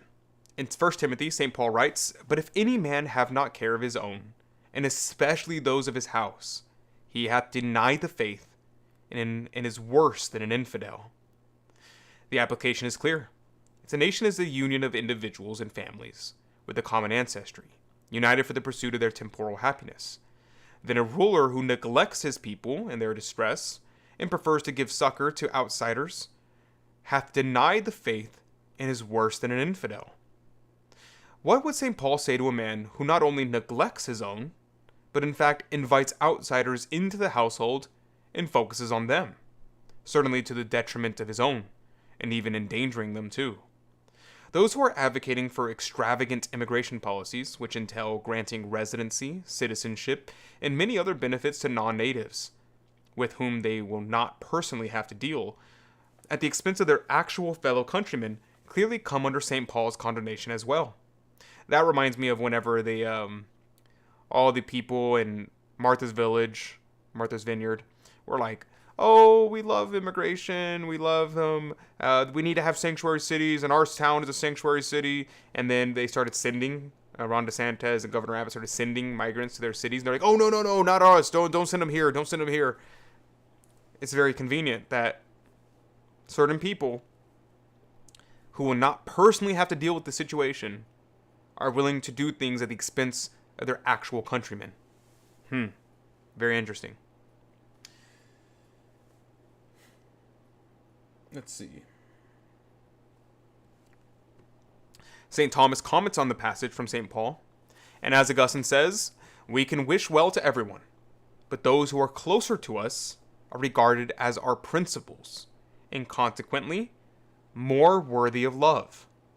Ambrose says that the reason for this is that perhaps those who are not ashamed to receive from their own would be ashamed to receive from others. He has denied the faith by his works, because if he does not observe the faith in regard to those to whom nature has joined him, the result is that he will not observe it in regards to others. They profess that they know God, but in their works they deny him. Similarly, St. John writes, if any man say, I love God, and hateth his brother, he is a liar. For he that loveth not his brother whom he seeth, how can he love God whom he seeth not? And this commandment we have from God, that he who loveth God, love also his brother. Pretty straightforward, pretty clear. Let me know, questions, comments, or concerns. Soapboxes, negativities, positivities. Mary says, in other words, charity should begin at home. For sure, 100%. Mary says, wow, they certainly changed their tune quickly, right? Very convenient.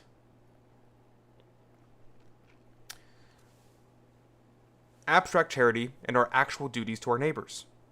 The passage from St. John instructs us on two key points regarding our relation with non-citizens and non-natives of our country, of our nations. First, we are obliged to love our brother, which, based on the nature of a nation, applies to our countrymen, before it can apply to strangers, and even more before it can apply to an abstract mass of humanity. There was this saying someone said, they said, conservatives love people, and liberals love humankind. And the idea was, your average conservative may be jaded against society, may be jaded against humanity, against the general masses, but the individuals they meet, they love. Whereas liberals tend to be very nasty with people they meet, especially if they differ for them. They're not part of the same ideology as them. But they love humanity. They love humanity. They want all people to be brothers and sisters and global citizens. It's interesting. As Cardinal John Henry Newman wrote, a man who would fain begin by a general love of all men necessarily puts them all on a level. And instead of being cautious, prudent, and sympathizing in his benevolence, is hasty and rude, does harm, perhaps when he means to do good, discourages the virtuous and well-meaning, and wounds the feelings of the gentle. Men of ambitious and ardent minds, for example, desirous of doing good on a large scale, are especially exposed to the temptations of sacrificing individual to general good in their plans of charity. Ill-instructed men, who have strong abstract notions about the necessity of showing generosity and candor towards opponents, often forget to take any thought to those who are associated with themselves, and commence their so-called liberal treatment of their enemies by an unkind desertion of their friends. Very, very telling. We cannot harm our friends to help strangers. Similarly, Dostoevsky, I probably said that wrong, wrote of abstract philanthropy toward those with whom we have no actual ties. I love humanity, he said, but I wonder at myself. The more I love humanity in general, the less I love man in particular. In my dreams, he said, I have often come to making enthusiastic schemes for the service of humanity. And perhaps I might actually have faced crucifixion if it had been suddenly necessary. And yet, I am incapable of living in the same room with anyone for 2 days together, as I know by experience. But it has always happened that the more I detest men individually, the more ardent becomes my love for humanity. That's what I was just saying. This is exactly what I'm saying. This is the problem with the situation. We should love the people we come in contact with, our neighbors, people we talk to, our friends and family, and even the strangers that we encounter on the streets.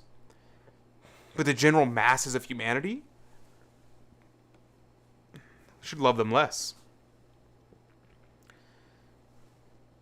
Let's see. Second, St. John shows us that we are indeed obliged to give succor to those whom we see, which we can understand as anyone before us who is in distress, on an individual basis, whether they are natives or citizens or not.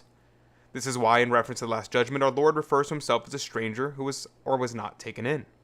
And this is the clear message of the parable of the Good Samaritan. 100%. We have to, and we must, and we should help people who are in need. If someone who's an illegal immigrant falls on their front porch, starving to death, you shouldn't kick them out and leave them on their front porch. You bring them in, nurse them back to health. And just have to enforce the law. You take care of their health, you treat them with kindness, with love, but that doesn't mean that they can now violate our laws. However, while noting that almsgiving from one's surplus is a matter of strict justice, St. Thomas makes it clear that it is normally wrong to deprive oneself and one's dependents of what is necessary for the sake of imprudent charity. I think it's necessary in two ways. First, because without it, something is impossible, and it's altogether wrong to give alms out of what is necessary to us in this sense. For instance, if a man found himself in the presence of a case of urgency, and had merely sufficient to support himself and his children, or others under his charge, he would be throwing away his life and that of others if he were to give away in alms what was then necessary to him. It should be clear that what applies to the man in St. Thomas's example, above all, also applies to the ruler of civil society. They can no more be obliged to give alms to strangers in the form of residency, rights, jobs, handouts, citizenship, or anything else, whilst neglecting the legitimate rights of their children, the individuals and families of which society is constituted. They are simply giving away that which is not theirs to give. This is expressed with even greater force by our Lord Jesus Christ himself, who said to the non-Jewish Syro-Phoenician woman, I was not sent but to the sheep that are lost of the house of Israel. It is not good to take the bread of children and to cast it to the dogs. Thus the Word incarnate himself affirms the principle, while also showing us that we may have exceptional duties to individuals.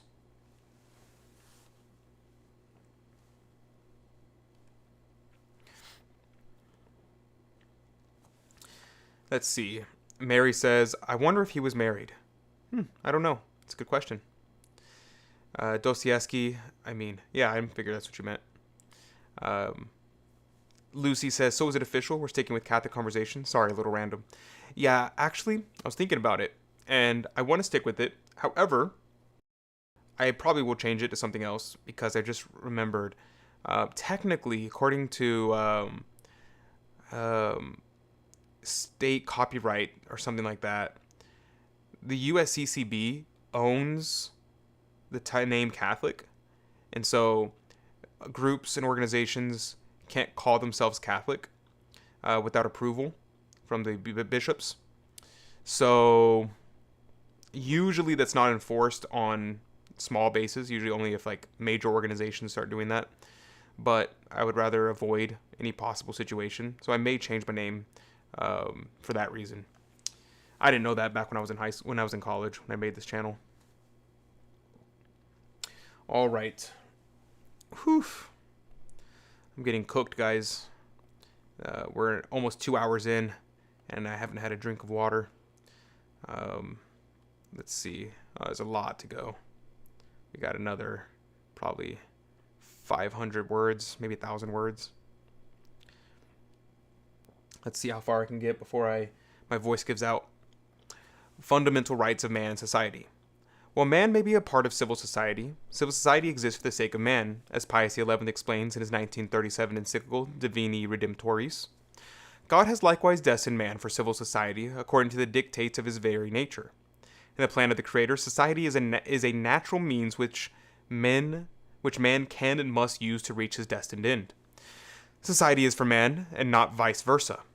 This must not be understood in the sense of liberalistic individualism, which subordinates society to the selfish use of the individual, but only in the sense that, by means of an organic union with society, or by mutual collaboration, the attainment of earthly happiness is placed within the reach of all. In a further sense, it is society which affords the opportunities for the development of all the individuals and social gifts bestowed on human nature. These natural gifts have a value surpassing the immediate interest of the moment, for in society they reflect the divine perfection, which would not be true were man to live alone. But on final analysis, even in this latter function, society is made for man, that he may recognize this reflection of God's perfection and refer it in praise and adoration of the Creator. Only man, the human person, and not society in any form, is endowed with reason and morally free will. Pius XI lists a series of rights which God has given to man. Let's see. I'm going to link the article if anyone wants to read it. 1. The right to life. 2. The right to bodily integrity. 3. The right to the necessary means of existence. The right to move towards his ultimate goal in the path marked out by God. The right of association. The right to possess and to use property. These rights exist because man has a corresponding duty to use them in the pursuit of his end, eternal happiness.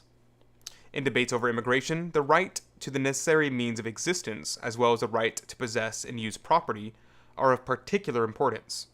Here, the right of the necessary means of existence include the ability for a man to provide for a family on one salary, and for this provision to be decent, for example, food which is not full of the nearly ubiquitous high fructose corn syrup. Property refers to the modest ownership of that which is productive and or essential. It does not refer to non-essential luxuries. High-tech and expensive gadgets, which are often much cheaper than productive or essential property, are not what the Pope had in view here. Yeah, I want to focus on that for a second. This right here. Right here. The right to necessary means of existence includes the ability for a man to provide for a family on one salary. Yeah. The influx, so you have like supply and demand, right?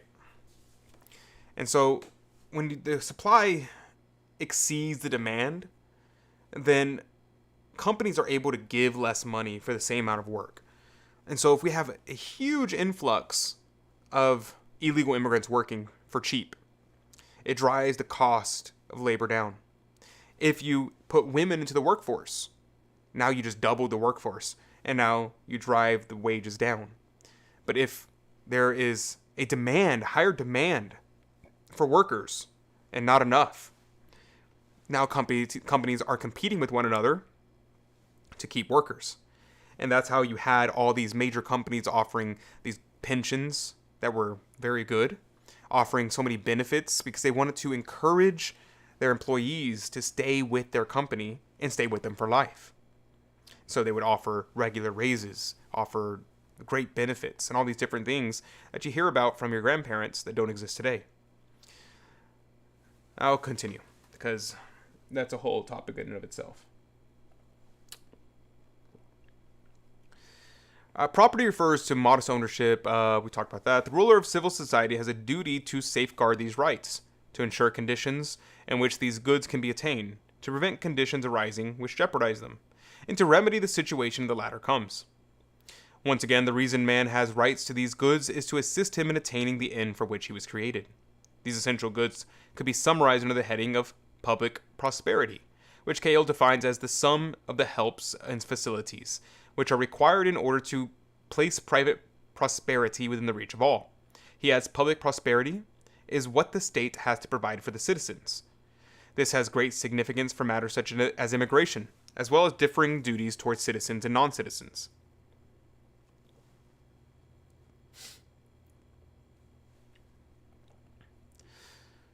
Let's see. We have 1, 2, 3, 4, 5 sections left. Hoo-wee. And I'm definitely not reading the footnotes for you guys. If you want to read the footnotes, you're going to have to go check out the article yourself. Let's see. Patty Leather says, America is an Irish Catholic nation. The Irish built Los Angeles. The USA has almost no Hispanics in it until the 1990s. The effects of the 1965 Hart-Celler Act, which changed immigration preference from European Catholics to Mexicans. Patty Leather is an Irish supremacist. Patty Leather says Hispanics are not native to the USA. Almost all of them came after or are descendants of people who came after the 1965 Hart-Celler Act. All right. As discussed above, the state is ordered towards achieving the public prosperity, which enables the ordinary private prosperity for men and families, and thus allows them to achieve their proper end. This was the topic of social encyclicals in the 19th and early 20th century, which were dealing with what we call the social question. This social question pertained to a series of obstacles by which unchecked capitalism was driving large swaths of society into a new kind of poverty, in which they lacked even the good enjoyed by the peasantry of pre-industrial society. Following the Reformation and Industrial Revolution, productive property and land had been progressively removed from the general citizenry. These men now found themselves uprooted within the working class, which is little more than a paid slave class for a minority of wealthy men, who were then, as now, unmoored from a clear sense of natural duty, let alone Christian duty. This social question was made especially urgent due to the false solutions offered by socialism and communism. Pope Leo XIII painted a bleak but familiar picture in Rerum Novarum. Some opportune remedy must be found quickly for the misery and wretchedness pressing so unjustly on the majority of the working class, for the ancient working men guilds were abolished in the last century, and no other protective organization took their place. Public institutions and the laws set aside the ancient religion. By degrees, it has come to pass that working men have been surrendered, isolated and helpless, to the hard-heartedness of employers and the greed of unchecked competition. The mischief has been increased by rapacious usury, which, although more than once condemned by the Church, is nevertheless under a different guise, but with like injustice still practiced by covetous and grasping men. To this must be added that the hiring of labor and the conduct of trade are concentrated in the hands of comparatively few, so that a small number of very rich men have been able to lay upon the teeming masses of the laboring poor a yoke little better than that of slavery itself. Yeah, I'm with him. This is why, because if you don't read Rerum Novarum in context, like we've been doing today, and if you want to read the entire document, I recommend it. It can seem like it's leaning towards communism and socialism, but it's not. It's very anti-communist and very anti-socialist. But because of its great critiques of capitalism, people will try to make this into a communist manifesto. But this is true. Capitalism that's unfettered, capitalism that exploits the worker, is bad, is evil. And that's important to note. Usury as well. All right. But that's not the topic for today.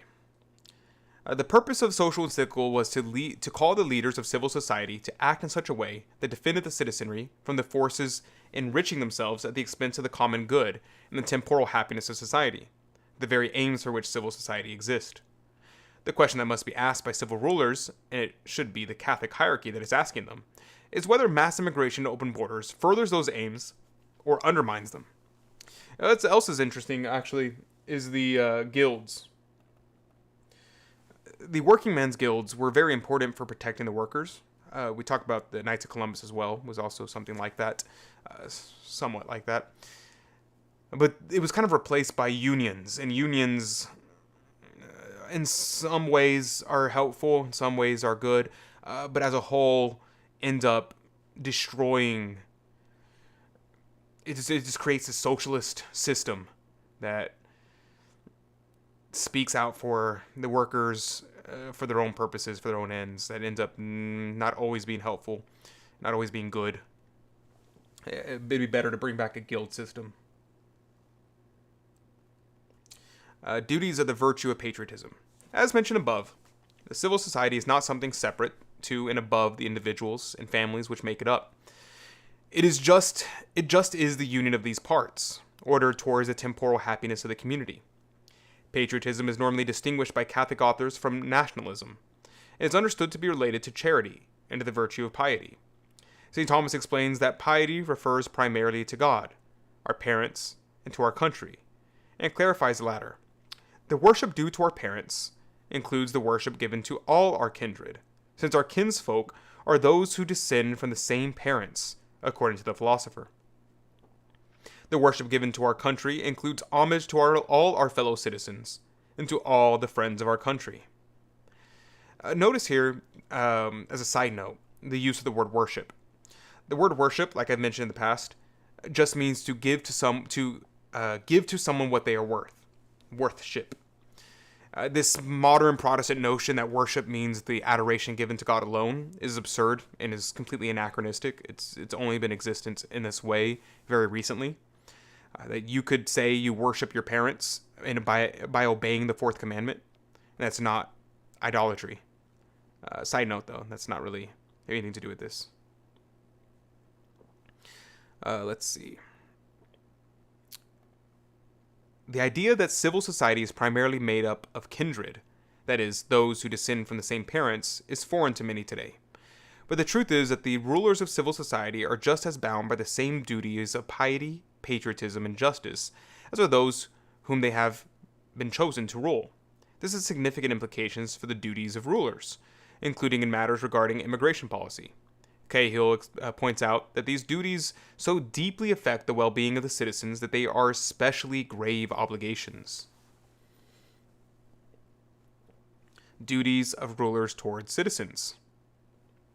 As discussed above, the state is ordered towards achieving that public prosperity, which enables ordinary private prosperity for men and families, and thus allowing them to achieve their proper ends. Following these social encyclicals, Catholic teaching holds that the rulers of civil society, whilst being free to select the means, are obliged to protect the fundamental rights of its citizens, which include the right to improve their situation and not to be enslaved by unchecked capitalism. For the same reason, they are obliged to avoid adopting policies and practices or tolerating situations and forces that jeopardize the attainment of these ends. The first of these duties is to observe the precept of the natural and divine law, including the laws of civil society's constitution, as well as to avoid feathering their own nest and acting for personal advantage. However, the duties continue. The ruler of societies are to safeguard the nation in various ways, including the territory against hostile invasions, as well as industry through hostile infiltration of foreign interest. We have already referred to the duty of the government to provide for a national defense. Under the same heading comes its duty to preserve the integrity of the state. Integrity of the state, and safeguarding its territory not merely against the hostile armies, but what is no less dangerous, against the peaceful penetration of foreign capitalists and syndicates. Hence, it is an elementary duty of the government of a state to safeguard for the people of the state the territorial waters, the land, the mines, the harbors, the fisheries, the waterways, the mills, the railways, etc., and prevent their coming under foreign control. I'm thinking about China buying up land in Texas. He continues applying these duties for the industries. The same applies to the industries. For a state may suffer disintegration or lose its freedom, no less really by economic than by military conquest. In fact, the disintegration which the state suffers by losing control of its fisheries, harbors, mines, mills, etc., is possibly a much more serious evil than the complete loss of a certain province, whose people may find their material well-being as well cared under the new state to which they are assigned. But when alien control succeeds in penetrating into the bosom of the state, the public good and well-being of the whole nation is gravely imperiled. A way is opened for the enslavement of the people by foreign financiers or even by a foreign state. You know what? That's interesting. The interesting thing about that is that he says it would almost be better for you to be taken over by a foreign nation. Like the whole, they think about like Texas being invaded by Mexico and then somehow winning. It could almost be better for that to happen than for it to be slowly someone sneak in and subvert the nation from within. Because when the aliens take over, most people's lives would stay the same. The citizens, the average citizen. At least that's what he's claiming. I think it's interesting. There are many other duties imposed upon the civil authority, but they all come back to the same point, which is that they have a duty to act for the common good of the individuals and families of which the civil society is constituted. This duty is the very raison d'être, I can't do French, of civil society itself, and so it must necessarily be discharged from the authorities, can begin looking to bestow what is due to their own native peoples on non-natives. Alright, almost done. Whew. I'm cooked. Tired. We only have 4 people watching now. Everybody got on board at this point. Let me know if you're still watching. Leave a comment to encourage me to keep going to finish this out. And make sure to go check out the article so that way we're not stealing too many views from him. Mass immigration as an injustice to civil society itself. The situation expressed by Leo XIII continues today. There was a widespread inability of working people to own their own homes, to accumulate productive property, or to support a family on a single wage. While such a situation continues, it is grave dereliction of duty for civil authorities to be turning their attention to strangers. This is made worse when we consider that this attention, particularly in the form of welcoming large numbers of migrants into a country, aggravates the problem of civil society by increasing the supply of cheap labor and driving up the demand for housing and property. This aggravation is gravely immoral, even if the rulers intend to act for the alleged common good of the international community, or for the private good of the migrants or other non-members of the particular civil society. The problem is not resolved by admitting these non-members into society as citizens. A piece of paper declaring that a non-native is a citizen does not address the issue raised by St. Thomas above, and its effects on the value of citizenship is comparable to devaluing the currency through printing money. Yep, 100%.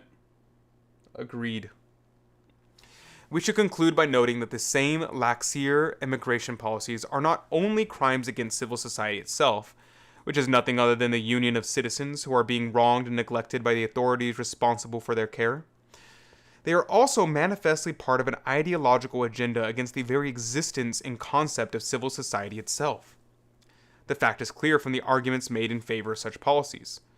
Some arguments may pay lip service to the idea of patriotism, but in fact they replace the idea of nation with that of a different kind of society. One that is artificial and atomized, and in which the existing parts are interchangeable with parts from elsewhere. This is denial of the etymology of the word nation itself, whose etymology, as we have already seen, is related to birth, and carries a sense of shared ancestry among kinsfolk. However, it is more common to hear arguments based on a denial of the natural reality of the nation, and rejection of the constructs such as borders and nationality. In 1896, Father Francis Xavier Gotst explains how this internationalist hostility to the idea of the nation and patriotism represents a hatred of country and an unholy doctrine, opposed to both nature and religion. Just as the nature of God is charity or love, so that of socialism is hatred towards the earthly country, whose very name they desire to blot out, hatred especially towards the heavenly country, the hope and knowledge of which they are striving to filch away from the unhappy laborers in this land of exile. Hence, the socialists reject the national flag which each country has made its own, and they adopt instead a red flag, the symbol of death and destruction.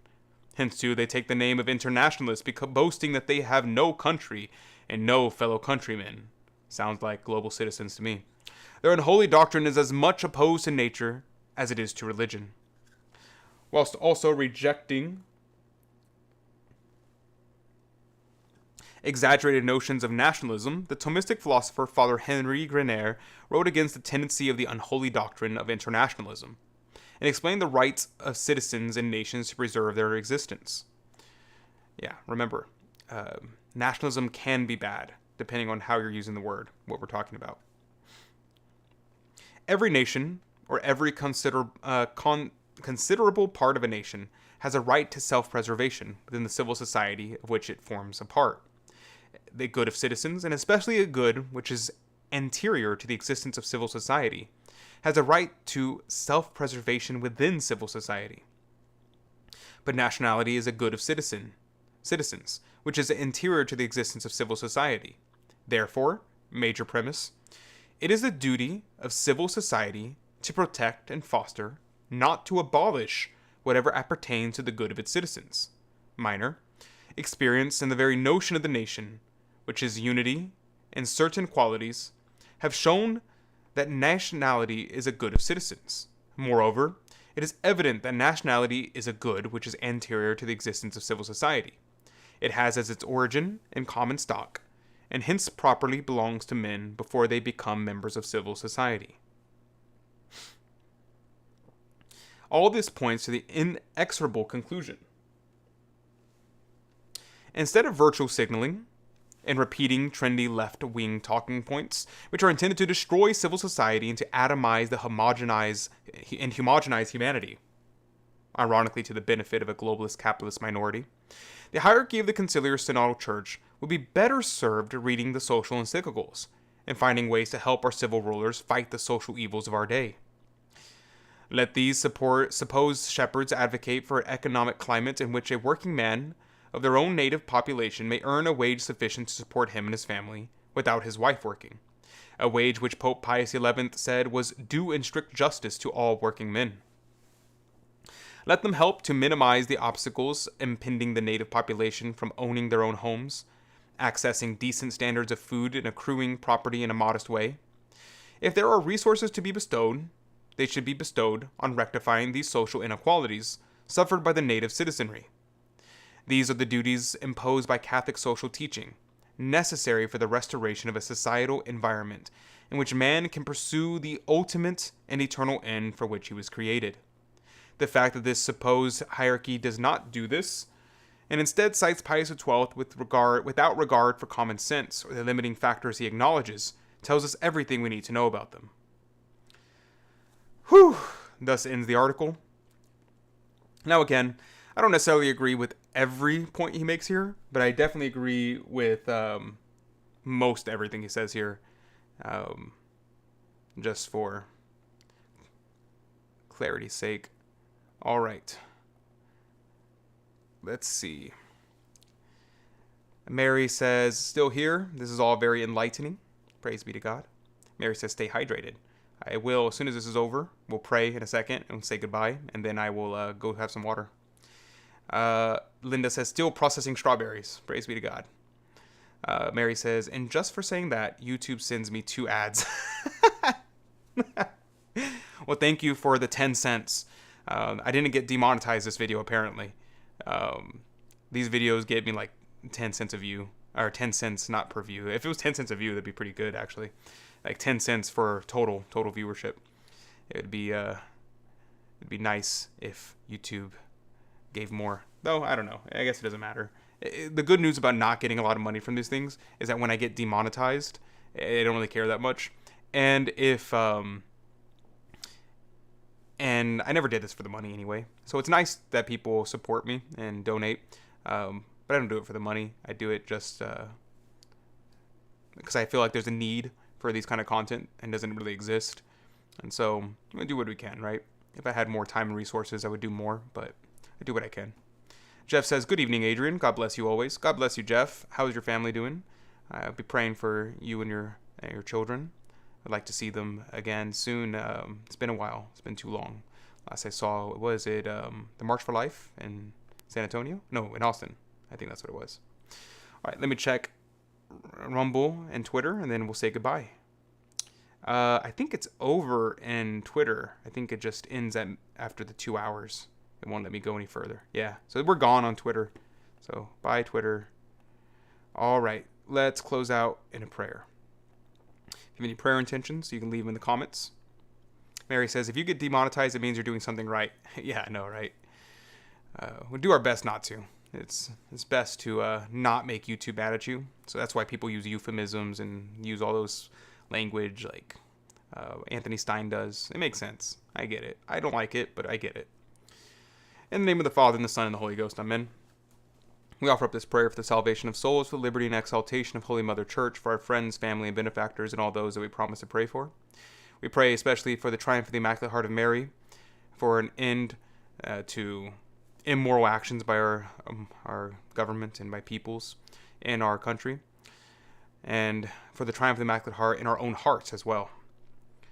Hail Mary, full of grace, the Lord is with thee. Blessed art thou amongst women, and blessed is the fruit of thy womb, Jesus. Holy Mary, Mother of God, pray for us sinners now and at the hour of our death. Amen.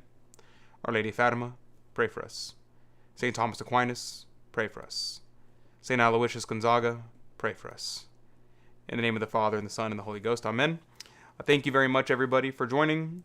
Make sure to share this video. Now, if you know anybody who needs to hear everything they need to know about Catholic view on immigration, on the LA riots, and all that stuff, be sure to share them this video. It might be helpful. I think it will be. So like, share, subscribe, comment. All those things help my channel to grow a little bit, and it'd be nice to have more people in the chat. It's always more fun the more people that are engaged in the conversation. God bless you. God love you. And I'll see you back tomorrow. I will stream tomorrow. I don't know when, but I will stream tomorrow at some point, even if it has to be 11 p.m. like last time. All right. God love you.